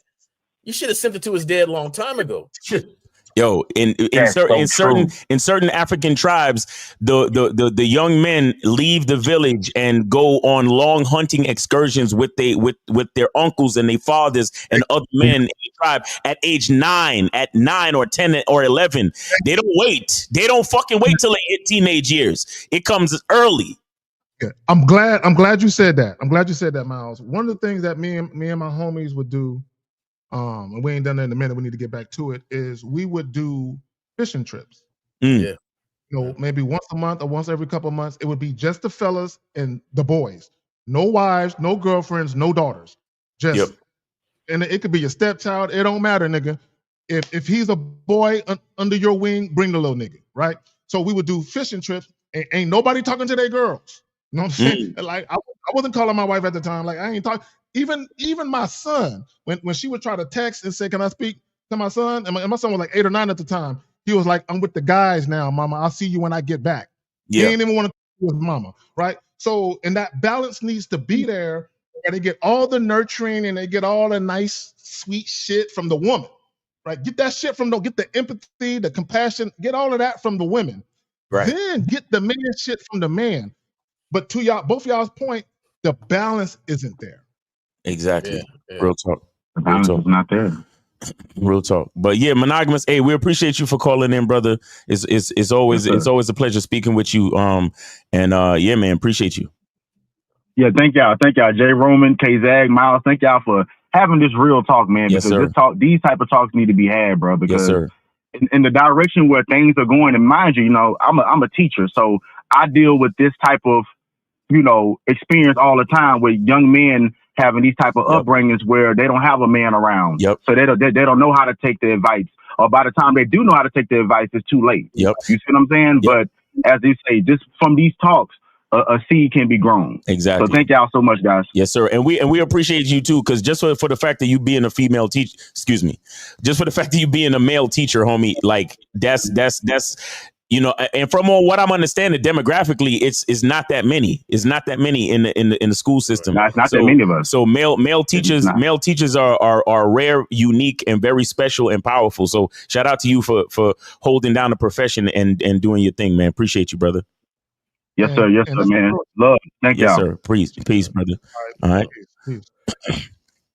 Yeah, man. And that's real shit, because if you have a male teacher and he's a solid, thorough guy, that literally could be the first masculine man some of these kids have ever come across. Yeah. Real shit. Yeah. Real shit. Ever. Bro, bro, I'm telling you, guys, I want y'all to, and this is why, bro, this passion that I have for what we do, I want y'all to know that it's literally the only thing that kept us going. Because I told y'all, it took literally between 7 to 10 years for Lucario and me to actually start making money with this. And then it took another, I'm talking about just started to make money, literally sales on the internet. And then it took another 3 years for us to actually be able for Lucario to quit his job first. And then it took another couple of years for me to quit my job and do this full time. But I want y'all to understand that it was at least a half a decade before we saw any type of financial reward from this. So I want you to understand that the only reward that kept us going was the passion that we have for this. Mm-hmm. So when niggas come over here and they say shit like, oh, these niggas is just trying to sell courses and they just want y'all money. Yo, you don't understand how that shit is super disrespectful, my nigga. Super disrespectful. Because it's never been about the money. It ain't even about the money now, because if you look at the fucking numbers, we still not getting if we talking about money, niggas like me and Lucario still not getting the just due and the numbers that we should be getting. So you can understand that it's still about the passion right now. You get what I'm saying? Because when all these other niggas that's actually lying to these young men, talking about looks, money, status, and if you do and say these 5 words, a bitch will suck your dick and all that other dumb shit, and 5 ways to get your ex back and all that stupid shit, just buy my course. Them niggas got hundreds of thousands of views and millions of subscribers and shit. And then you gonna come over here and tell me that I'm lying to these niggas or that I'm a fucking a scammer? Man, fuck you, bro. You don't understand. This is about the passion. This is about the fucking future of our fucking society. Don't y'all fucking see, bro, more and more fucking professional athletes wearing nail polish? Y'all think that shit is a fucking accident? Y'all think it's an accident? Come on, man. Don't play with me. Men are the closest thing to God. And a lot of these governments and corporations know how powerful the mindset of a man actually is. So the more I can take away confidence from the demographic of men in any society, is the easier it is for me to control the entire fucking society. Because women follow our lead in any case. I'm glad, Miles. In anything you niggas think. It goes way deeper than anything y'all niggas think. That's why we do these documentaries. That's why we on the fucking lives every day. That's why we got the fucking memberships. This ain't none of this shit is a fucking joke. None of it. Let me jump on that too, bro. I got to. And shout out to you. That was some real shit. I want guys to understand that, just in case you haven't realized, there's been a war on masculinity for a while. Right. And the reason why we're all very passionate about this is because we see that it's the war is being lost, right? It's a lot of guys And this is why I get upset with guys that complain about women. That's part of it. That's part of that's the opposite of masculinity. We don't complain about bitches. You don't complain about women. Like even when we give advice and I tell you guys, I'll just use myself as an example. And I give you guys a 5 things to know when a chick really ain't about you. I'm just giving y'all an example. It's not to denigrate or talk about women. Of course it's to give you guys who are inexperienced some insight to show you that shit that she doing that you think is genuine interest isn't. It just looks like interest. But this is what she's really doing, right? So it's not about trying to talk about women. It's trying to warn you, right? So that way you can stop making decisions based on your dick. Right. Right. And I tell you guys all the time, when you deal with women, when you're mainly motivated, guys, the reason why women feel some type of way about men is because they've been making decisions based on their feelings their entire lives when it comes to men. And they've been suffering and paying the price their entire lives because they make, guys, whenever you feel something or you feel some type of emotion, you got to take time to say, okay, from a logical perspective, although I feel this way about that, logically, does it make sense to make a decision or make a choice because of my feelings? And oftentimes the answer is hell no, right? But you guys, and understand, attraction is an emotion. It's an emotion. So sometimes you make bad decisions based on the emotion of attraction. Y'all got it. Shout out to BD for the $20 Canadian. Appreciate it. We appreciate you. Yeah, man. And I've always said it, like it's so funny. If the byproduct wasn't so attractive, and that's the thing, you know, the carrot is the side product. It's not even what you really should be after. And I don't think a lot of guys understand that.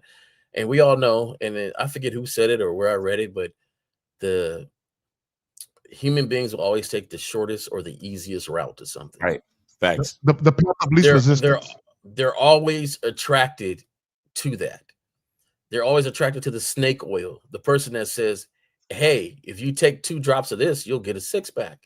Not that they, even though their minds probably says, don't believe that. Right. There's no proof of that. But the possibility, it could be this easy. I'm taking it. Mm-hmm. The possibility.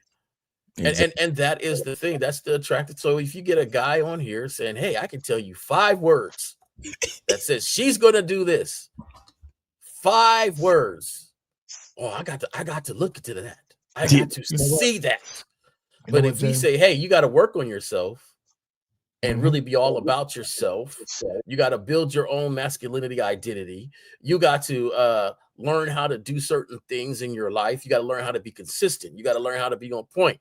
You got to learn how to rule yourself and govern yourself before you can govern anybody else. Yes. That's harder. Exactly. I don't want to do all that. Yo, I just want the byproduct of somebody that's like that. Yep. And I want the relationship and the interactions of somebody that's done all that work without doing all that work. Right. Exactly. Yo, guys, you know, a lot of the guys in the space, they talk so much and they talk a certain way about women. They want and they want women to be, you know, virtuous, and they want this, they want that, they want a woman to respect them, they want a woman to be loyal and consistent and all these things. Guys, how the fuck do you think you first of all attract and then maintain a woman with those type of qualities? You got to have all those fucking qualities within yourself as a man. Yo, let me tell you something. Do you know how much being in and I looked through my relationships, right? Good afternoon to Mr. Justin in the building. How I looked in my past. I look at my relationships, and my relationships have only been as good as I am. Facts. And when I say good as I am, I mean my consistency, right? My ability to follow my own standards, right? The way that I show up, just as an example, keeping my head shaved and making sure I go to the gym and making sure I do certain things, making sure I dress a certain way and keep myself making sure my house is clean, bro. Like all these, bro. Let me tell you, when a woman comes to your house and she sees it clean, that's what inspires her to fucking fold your clothes. That's what inspires her to be that type of woman.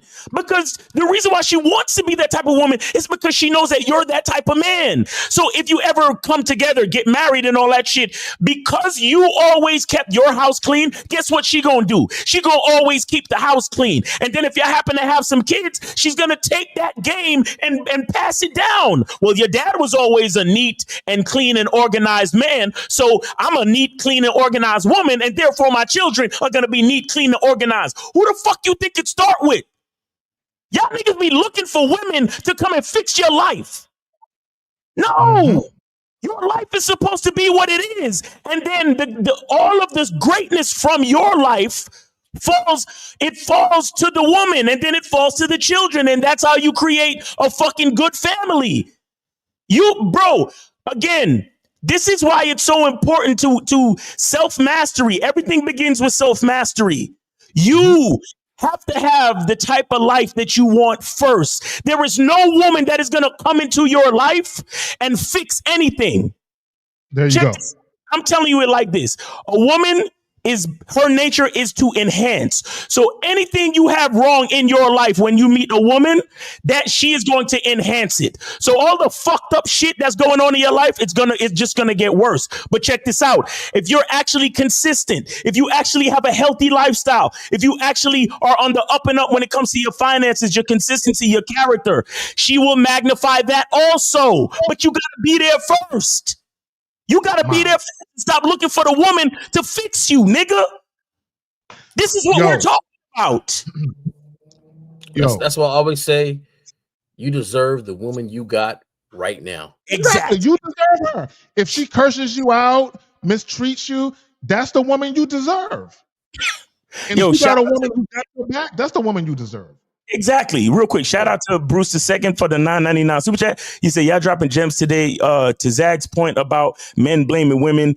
In the biblical story of Adam and Eve, Adam's first sin was that he didn't lead his woman properly. Yup. And blamed her afterwards. Exactly. That's real talk. That's real fucking talk. And let me say that.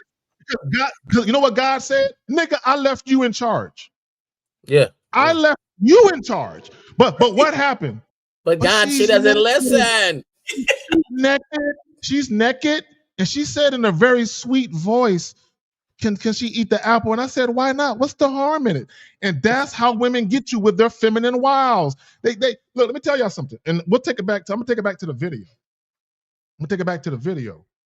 One of the things that I subscribe to is the yin and yang theory, right? Which basically states that women represent dark and chaos and men represent light and order, right? So you bring order to a woman's life. So let's think about the video. She invites a man to her crib where she has dirty dishes. She hasn't eaten. She hasn't walked her dog. She hasn't done any of the things that she should do as a single independent woman, right? So there's chaos in her world. So she invites this man to her chaotic world, and instead of him bringing order to her world, he jumps into the chaos with her.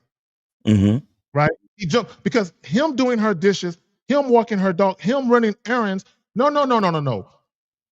In order to bring order to a woman's life, you provide the instructions for her to follow, not the other way around. Exactly. Yeah, I got it. Zach, check the private chat real quick. All right, I got you. I see. Yeah. Man, guys, man, this is what we're doing it for. Like it's much deeper than y'all think, man. It ain't just to sell a couple courses and a couple the reason why, because I saw this video this morning. You know, I was up like just kind of scrolling, you know, kind of preparing myself because I had a 7 o'clock workout and shit. And I saw this shit and I'm like, let me send this shit to Zag, man, because I can't believe this nigga fucking washed dishes, went shopping for the bitch. Like, come on, like, and the thing with me is like the way that these cats really try to sell the idea that you need to compromise who you are as a man to try to make the woman comfortable in order to quote unquote get what you want. The way that they sell this idea, the PUA guys, and I'm thinking to myself, shit like this should never happen. If the way that you try to push the idea and the way that you try to act like we're so wrong or there's something wrong with actually being focused on yourself as a man, shit like this should never happen then. Why is this happening to anyone? So I had a partner. He rides motorcycles. Yeah. And I believe he had a 600cc or something, right? Mm-hmm. So, nice looking bike, but it wasn't as powerful. Mm-hmm. Then a friend of ours came down and he had, I forget how much probably cc's this bike was, but 800. Yeah. Yeah. No. It was like Ducati style. Just, it was a bike. Right? Yeah, it was probably in the hundreds. I mean, in the thousands, excuse me. Yeah. So my partner goes, "Oh, let me ride it." He's like, "Oh yeah, sure. Come on, man. Hop on it. Woo." Next thing you know, he wake up in the ambulance around the corner. He wrecked his bike. That's how powerful this bike was, right? So, he hit that throttle. He couldn't control it. It right? So, at one point, though, right? I seen the bike. I rode motorcycles. I seen the bike. I got on it. I heard, and I was like, "Yeah, man, this ain't." I'm at to work up to this. I'm at to work up. I know I am. Yeah, it's rumbling. You got respect for power, yeah. Right. It's rumbling my seat right now. Right. Like, this is a bike. Like, we heard you roll up. Like, and so it's the same thing, fellas. There's different levels to things. Right. It's okay though. You have to learn certain things. I am not mad at the individual because I know he bought those drinks. I know he bought all those drinks. He bought all the drinks, yep. Right? Because she was, he buying drinks and stuff. He really trying to get this. So anyway, she takes it back to the place. She hops in the shower. He does the dishes, and we all know if that was you or somebody else, you done rode 1,000 cc's. This ain't, you know how to handle this. But here he is. And then she sends him to the store. And the thing that gets me is at the store, he said, "What am I doing?" He said I'm buying her groceries. Right. At that moment, we're all human beings. At that moment, the moment of waking up, that to me is the point that disappoints me even more because he went back. Yeah. And then did more stuff. Yeah. So if you get these now, some women are 1,000 and something cc's. I'm gonna tell you why. Right. Because some women would have gave him a little bit. She probably wouldn't let him hit doggy style. She probably wouldn't let him do, but she would have gave him a little bit. Right. Right. And so he would have walked away thinking, "Ooh." And then she was like, "I'm a little short on rent this month." Exactly. I'm a little this Jay. on this month. I'm a little that on that this month. Right. And then finally, when he wakes up in 3 months, and he sees, because he wanted to surprise her, he sees some dude walking out of there, coming down the steps. "Hey, what's up, man?" Or whatever. He realizes, like, what? My precious? Right? Finally, when he sees that, he wakes up and he goes, "These women ain't nothing. These women are horrible. They are nothing." When the whole time. Yep. Crazy. All right, Mr. Justin in the building. What's going on with you, man? What's happening, fellas? How you doing today? Yes, sir. What's Good. going on, Good. Glad to have you on, man. Oh, did you have a chance to see the video we were talking about? No, I did not. Man, can we run it back? Let's go ahead, bring it up.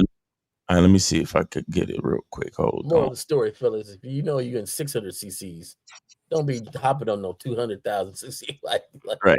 Don't hop on no bike that you can't control. Exactly. All right, let me All right, hold on. Let me do this and press the button. Share Hope screen. you're ready to laugh, Justin. This is funny. It is extremely funny.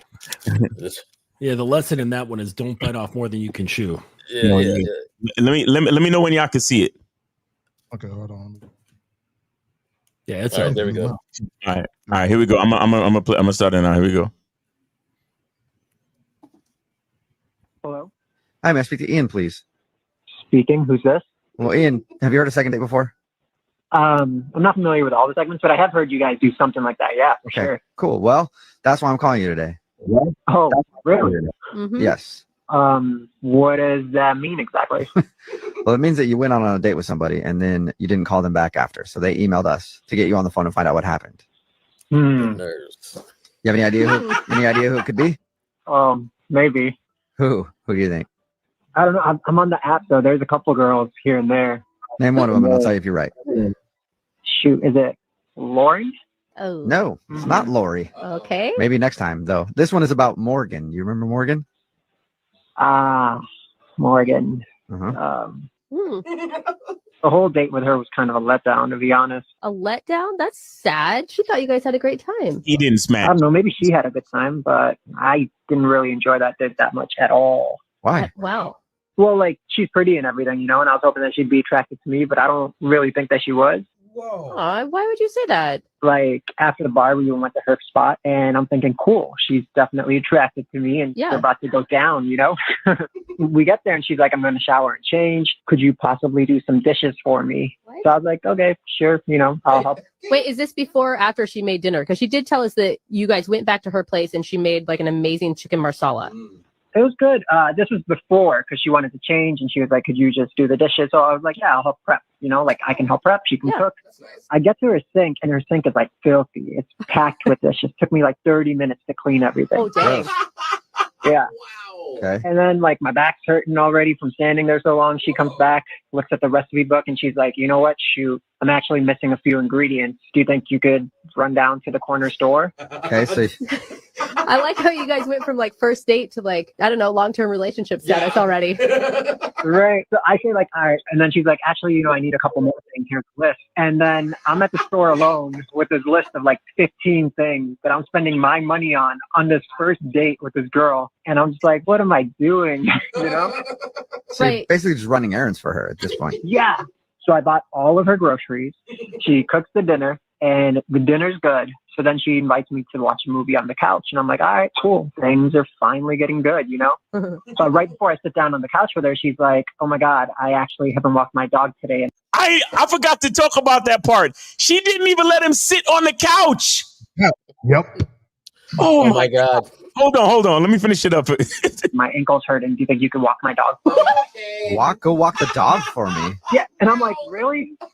What did you just start laughing? Because it's almost humorous at this point, right? Do everything. Yeah, I know. I just felt awkward. I was like, well, it's not her dog's fault. Let me go walk the dog real quick. You're too nice. Yeah, seriously. So I walked the dog. I come back, and the dog was like really happy. I don't know if she ever takes her dog for a walk. Like, she loves me. Hello? Yeah. Hi, may I speak to Ian? That's pretty much it, man. Damn. I ain't even. Wow. Yeah, let me. Before I sat on the couch, she.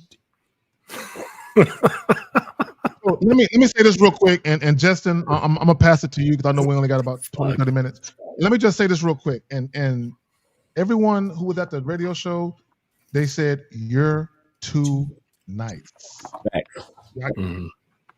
Well, like clearly he just wasn't leading it all from the get-go. From the moment they said hello, he was just. This is the sort of thing that comes about when you are passive. When you're waiting for things to happen to you, you're waiting for life to happen to you. You're waiting for the woman to happen to you. He was just waiting. And he had a covert contract. He figured if I do these things, then I'm going to get laid. He even said at the very beginning of the call, he was saying that he was expecting sex at the end. So he had this covert contract set up even before they got together. And he was, he kept renegotiating with himself in order to meet that end. And had they fucked, he probably would have accepted all of those things. Like he would have played the justification game in his head, and part of his mind would be like, dude, that was awful. And then the other part of him would say, yeah, but at least you got the smash. Exactly. And it's like, wow. So your integrity, your self-honor is worth, like pushing that into the ground is worth a bit of pussy. Exactly. And that's just sad. That's really, really sad.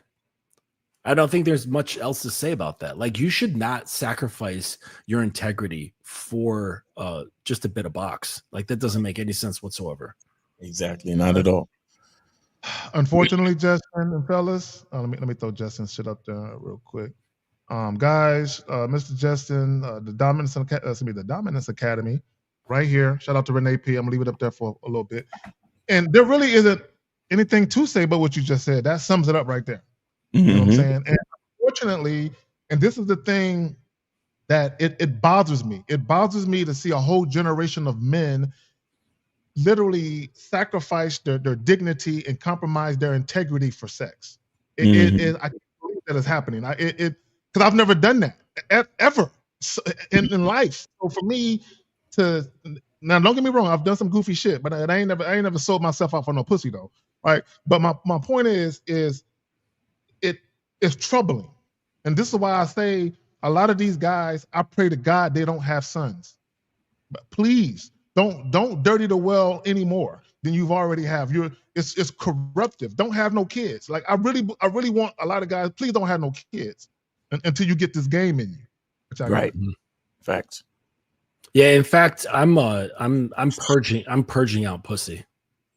Yeah. But not to a complete 100%. But her getting stimulation there is going to be reduced drastically, and it's a realization that I've come across where basically the other areas of entry is for me, right?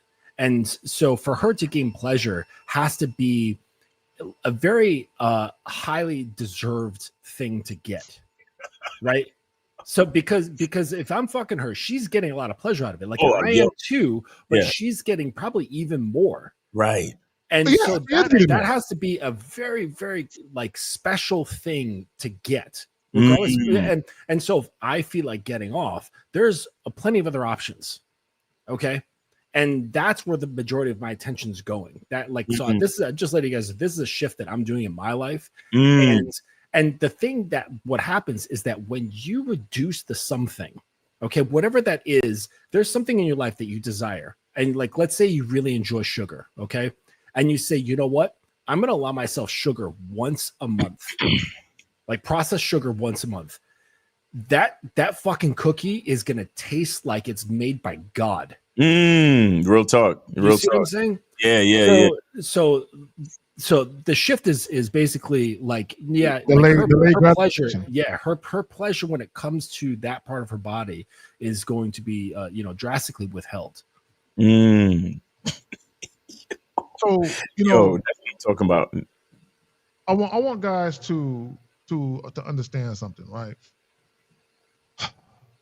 Women, and I've said this, most women, just generally speaking, have a head start on most men.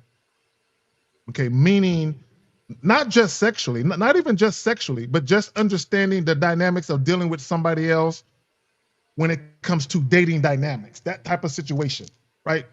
Most guys are late bloomers, and I'm not saying that to make fun of guys, but if you're in your 20s and you're just starting to kiss women for the first time, have sex and date for the first time, and you're dealing with a chick who's been doing it for 5-10 years already. She has a head start on you, right? And because of that, there are certain things that she's going to understand about men better than you understand about women, right? And let me just say this about that, because a lot of guys, they have the propensity and they have this thought process of getting to know a woman. You don't need to know a woman. To understand yourself is to know a woman. To understand women, let me go a little further because I don't want guys to get it confused. And shout out to you, Miles, with the masculine identity. Once you really know who you are and you love it and you're at peace with it, when you go out in the world, people are going to respond to that. They're going to respond to the most genuine, authentic version of you. So when women start responding to that, you're going to have a keen understanding as to what women you should fuck with and what women you shouldn't. It's going to be obvious to you, right? So, and all you got to do at that point, as long as you have a vision for yourself and you have a foundation for your life, All you got to do is make sure you direct those women in such a way not to upset what you built for yourself. That's all you got to do. I got it. Right. Yep. I describe that as the peacock and the peacock hunter. Right. So the peacock, the ladies, they were trained on how to attract what they like and how to dismiss what they don't like. And so I never forget, got some cousins, and the ladies were in the room. They're all talking how, oh, just kind of look at him and then look away and then sit away and he'll come talk to you. Right. He'll come talk to you. Let me show you how to look across the room. And when he comes, talks to you, how you say this or say that. And basically, let me teach you how to attract what you want. And then for us guys, they used to teach us, okay, when you go talk to him or when you go do this and when you go. So you've always been in this hunting position. And then you got that uncle or that dad that says, hey, you don't hunt peacocks. To get a peacock, you don't hunt the peacock. That's how you get the peacock.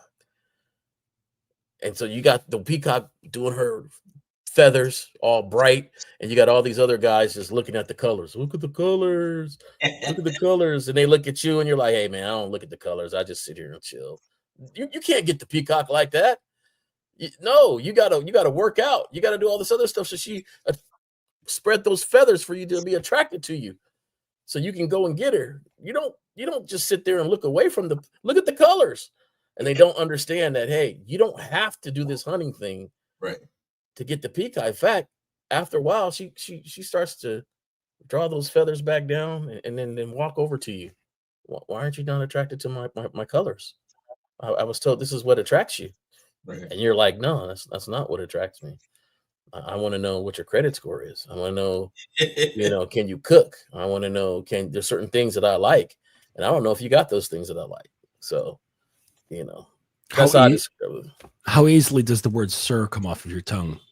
Yeah. So, yeah. I was actually talking to a guy the other night. I was on Glenn Lawrence's channel. Oh, yeah. Go ahead, Justin. Yeah, and we were talking. There was a guy from the South who was on there. He's into racing and shit like that, and he was from the deep South, and he was born and raised down there. And he was saying that that it's normal, like for people to call each other sir down there. You know what I'm saying? Like just having that level of respect for one another amongst men and amongst women, calling ma'am and sir. And I think that sort of shit goes a long way. Yeah. So I think that if a man starts carrying himself in that way and starts addressing other people in this way, it's more likely to come back to him. Yeah. And so I like to hear sir, so I use sir. Yeah, I do too. I call people sir and all that, but it's not even about an age thing. No. You know what I'm saying? It could be a dude half my age about to walk through a door and he's having trouble. I'm like, man, let me get that for you, sir. Open the door. You know what I'm saying? It's but it's the South. We got to remember, you know what I'm saying? When we talk about Southern hospitality, people in the South were raised different. They were raised with manners. And a lot of them, they're close to their grandparents. They're close to the older generation. Not just their parents, but, great aunts, great uncles and people like that who tend to live a long time and they're still out there. So it's unfortunate, Justin, to your point, that just being a courteous individual has been lost on a lot of people. And that's it. Yeah, it's not even about necessarily respect or disrespect. Just be a courteous individual. Yeah, and just real quick about the thing about the peacocking and shit. Doing things to attract women is very feminine. It's a very feminine thing to do something to attract a woman. Like the whole mindset is, it's let me do something to draw people's attention towards me. That's because that's inviting. Inviting says put something inside me. Right? Give me something. Right. So it's a very feminine thing to create a system or what have you to draw something into you. Right. That's not masculine thinking. No, that's definitely. To your point, Mr. Justin, that's actually a female mating strategy. Yep. Right. That's a female, and you even see it in the wild. That's a female mating strategy to draw the male pursuers to her, and then she just picks from whoever, right? But to your point, when you got guys taking selfies, which is yo, stop taking all these goddamn selfies, right? When you got guys taking selfies and they're posting shit on the internet, you know what I'm saying, call themselves thirst trapping and shit, they're doing what women do, and this is what they do. This is what guys do. And again, a whole generation of men is lost. They say, look at all this attention women are getting. God, it must be so easy. I want it like that. I want attention like that. So what they start doing, right? This is why they're so caught up in guys doing videos where they're just standing there and women are walking up to them. They're like, oh, I want to be like, you know what? I want to drop a handkerchief and have a woman pick it up. Because back in the day, that's what they did. A woman would drop a handkerchief and the guy would pick it up, and then that was her way of starting a conversation. And let me just say this about choosing signals. This is how guys are like females. Yeah, I noticed her looking at me. How did you notice her looking at you unless you were staring at her? So you were staring at her, waiting for her to stare at you back. Yeah. So that way you can go over there. So you're acting like a female. But y'all got it. Imagine being so weak-minded that you pay attention to what women are doing. Can't say it no better than myself. I had to tell a buddy of mine the same thing. Like, he was just, oh, she's looking at me. I said, dude, are you staring at her? Or is she staring at you? Or are you staring at her? And she's wondering why you're staring at her. Because you've been looking at her since you came in here. Right. So after a while, she's gonna like, what's this motherfucker looking at? Right. Like, why does he keep looking over here? Like, if you're gonna talk to her, go talk to her. Like, that's what I'm saying. Done with it. Bro. Let me just say this again, and I feel like I'm beating a dead horse, but I got to say it. For guys to make videos telling guys to wait for choosing signals, in order for you to even notice a choosing signal, you have to be staring at a woman to notice it. You have to stare at her. You can't just gaze at her. You have to stare at her. So basically, essentially, what guys are being taught is go out, sit at a bar or at a bar stool, and just stare at the woman you want until she stares back. Then go talk. That's literally what they're doing. Y'all got it, man. I just love when friends come back like, well, I got a number. And you like, all right. What a feat there. What a feat, man. Nah, but I'm like videos like this and stories like that, man. I think they're necessary, man, because they are a good illustrator for a lot of the things that we try to teach over here. Because a lot of the guys I don't think the guys fully understand why we teach and why we say what we say. Like just now, Justin talked about, penetrating a woman in her vagina because that's special. Like a lot of guys don't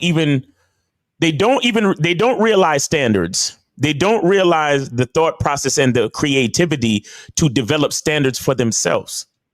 Because I never even thought of that as a standard, Justin. Mm-hmm. Imagine how advanced you are that there are men out there that don't even realize the idea of creating a standard for themselves, much less having a fucking standard, which is that extreme. Or in my opinion, it's extreme anyway. But it all depends on your perspective. But then you got the guy that just because of the promise of sitting on the couch with the female, he's gonna go walk her dog after he does wash the dishes, after he washed the dishes, after he went grocery shopping. And it's crazy, bro. It's crazy. So I'm like, there's levels to everything, bro. There's levels to everything. You got it, Kay. Oh, he got excited about the prospect of finally being able to sit on the couch. Yo, you sound like Megatron right now. Now you sound like a robot. What's going on? I don't know why he's doing that. Depending on how long that dog walk was. It might be. You know what it might be? It might be something overheating in your system. Because after a certain, you always say that your voice goes like this at like around the 2-hour mark of the show. So maybe something is overheating. You might have to get like a little turbo fan to blow on your tower. Yeah. Pause. Depending on how long that dog walk was, he spent more quality time with the dog than he did with her. Yeah. I bet the dog liked him more than the girl did. Yeah. He said it. He said, man, the dog appreciated the walk. Like he hasn't been walking a while. Yeah, because the first thing he said when they asked him on the show was, you know, how did the date go? And he was like, I don't think she's that attracted to me. But he was saying the dog loves me. But go ahead, Jesse. Yeah, I was just going to say, if just to go on like what you were, the you know, the train tracks that you're running on, the guy, if he did have sex with her, he would probably prioritize her pleasure.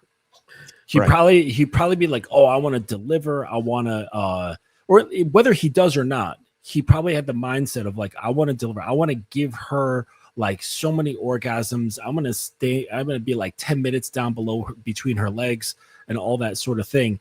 And all of that. And there's a lot of my guys who do this as well. You know, it's not like a random thing. It's pretty common, but it's not actually done for her. That's the funny thing. That sort of shit is all done for himself as a setup so that he can be even more acceptable. Right. Like according to her will. So it's like, okay, if I'm really good in bed, then she'll approve of me even more. Right. Exactly. And so they're used. So it's not even genuine sex. It's a means to an emotional end. Crazy. And well, all the do stuff. I still sound like a robot? No, you sound good now. You sound so I was just gonna say all of this. Real quick, I'm gonna pass it to you, Kay, in a second. All of the things that these guys are doing, it just illustrates how much they hate themselves. Meaning that they're trying to balance out what they like, how much they think the girl doesn't like them, but they're only the assumption of the woman not liking them is only an assumption based on their own self-hate. So they do all of these things to try to balance that out in their own mind. So that's why, shout out to Steve, why he always asks you guys, why the fuck do you hate yourself? Because that's the only logical explanation. You don't like yourself, so you're trying to counterbalance the hate that you have for yourself, trying to project it on the woman because you already think she doesn't like you, and that you're not good enough. But go ahead, Kazak. No, and I want to say this, and because I lost my thought, but Mr. Jensen, you said something earlier about women enjoying the sex more than you, and this is what kills me about guys, and I speak about sexual confidence all the time. If I know for a fact that anytime I have sex with women, they always enjoy it more than me, and I pleasure them more than me, why in the fuck would I jump through hoops for pussy? Mm-hmm. Why? I want guys to think about that. If you are a sexually confident man and you understand the value of your sexual energy and what you can do to a woman sexually, mentally, and physically, why would you jump through hoops for pussy when once you put that thing on her? When I say thing on her, I'm not just talking about penis. I'm just talking about just who you are. The experience that she's going to experience is going to be so fucking grand.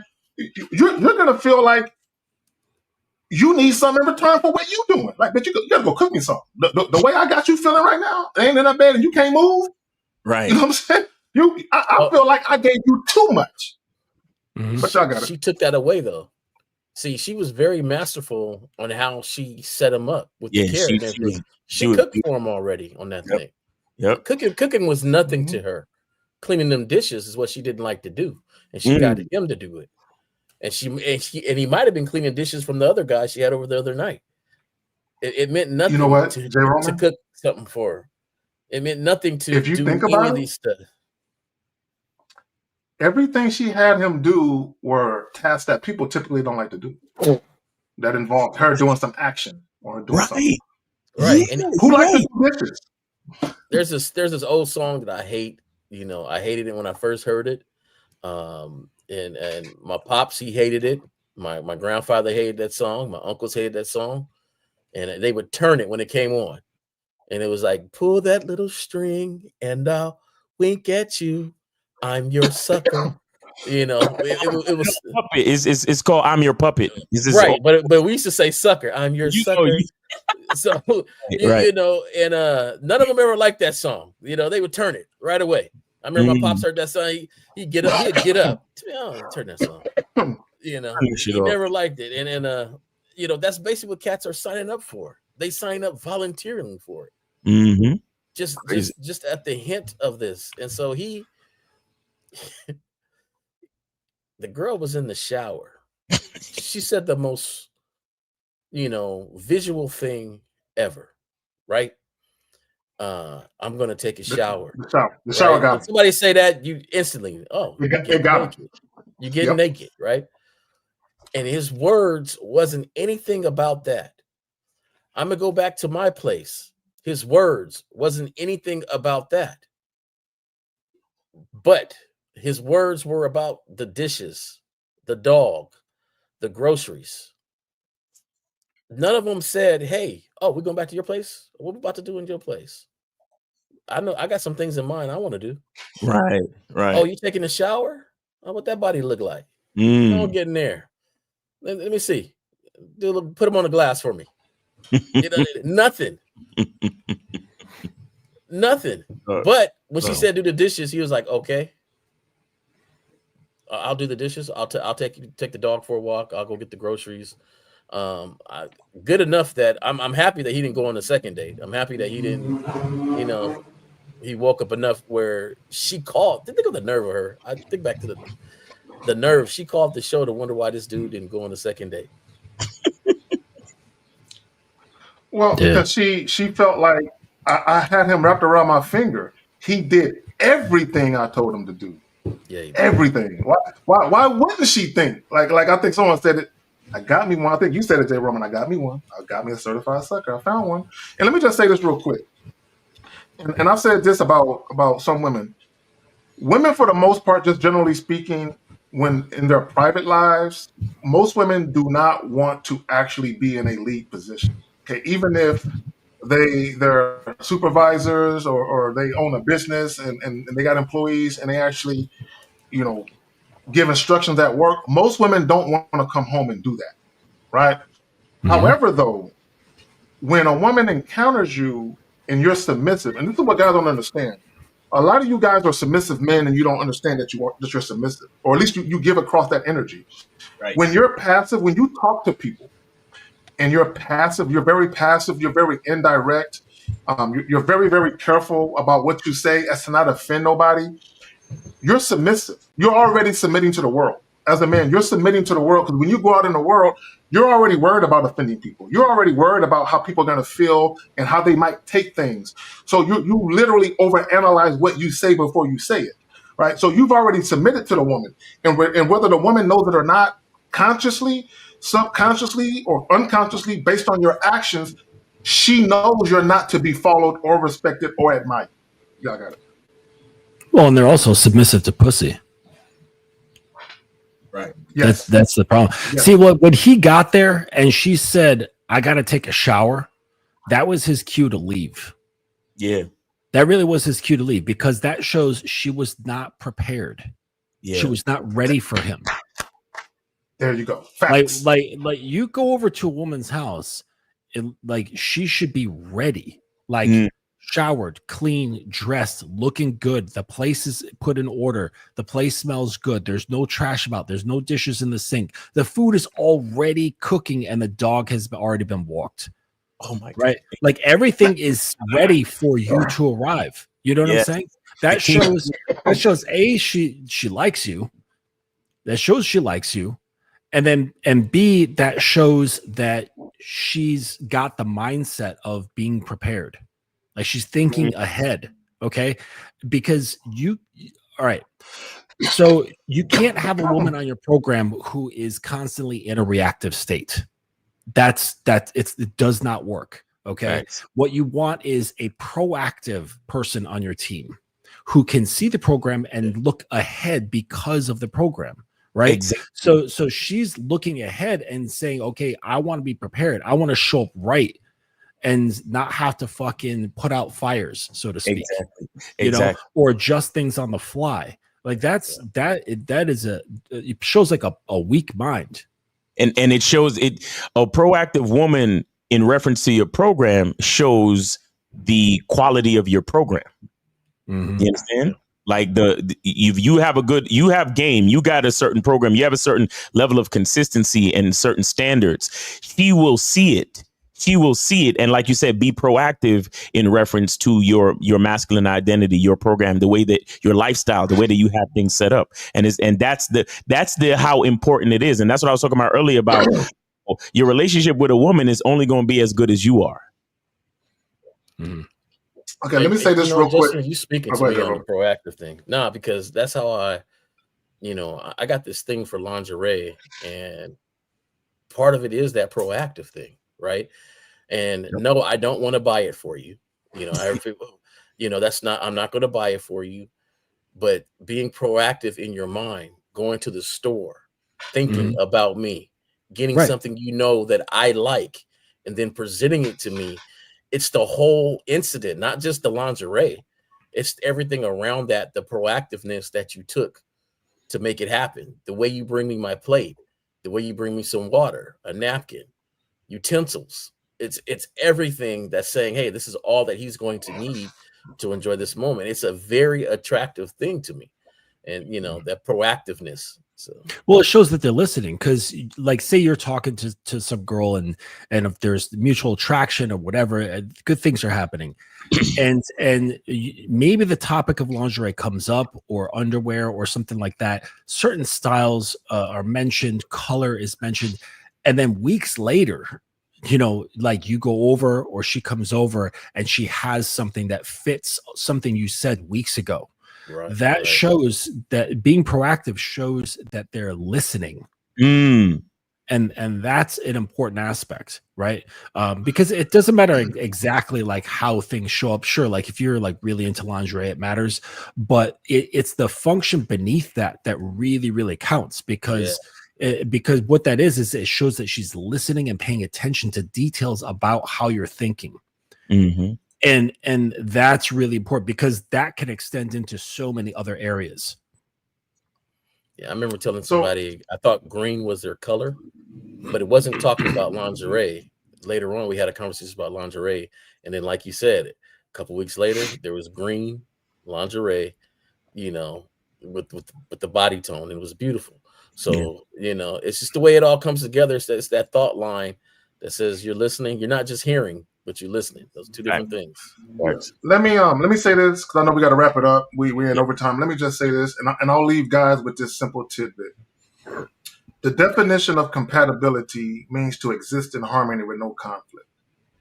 When you're dealing with women, the moment a woman isn't following you, the interaction is no longer harmonious. If a woman puts up any resistance, but I don't know, what that means is there's conflict, because she doesn't agree with what you want to do. So she's challenging you. You are instantly not compatible with that woman.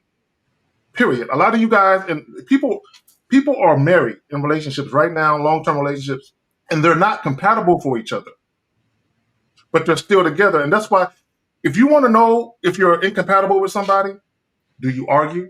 That's your answer. Y'all got it.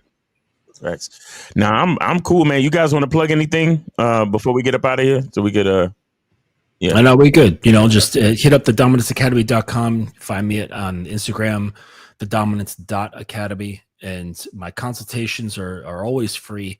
So please hit me up, and we'll get things going for you. All right. And guys, go to masculineidentitymembership.com. You have until 11:59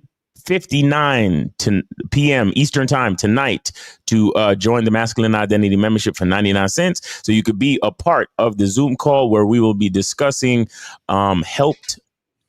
Wait, what was it called? Helped. I forgot what it's called, but it's very important.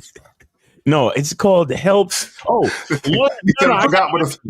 It's called Learned Helplessness. Learned Helplessness. And we're going to be talking about that and how it affects your masculine identity, your confidence, and how step by step on how to get out of that illusion of learned helplessness, guys. So make sure you join the Masculine Identity Membership for 99 cents. Go to masculineidentitymembership.com. When you get to the checkout page, just type in the code word summer, the discount code word summer, and hit the apply button, and you'll be able to get on there, man. So K Zagan, J Roman, Mr. Justin, appreciate y'all, man. And shout out to the callers. It was a really good show, man. Appreciate all of y'all. And everybody in the chat, Mr. AP and Jillian and Lady Sam, everybody that's moderating for us, we appreciate you guys as well. Like, share, and subscribe. Shout out to Miles for coming through. Mr. Justin, J. Roman. We out. Peace. Peace.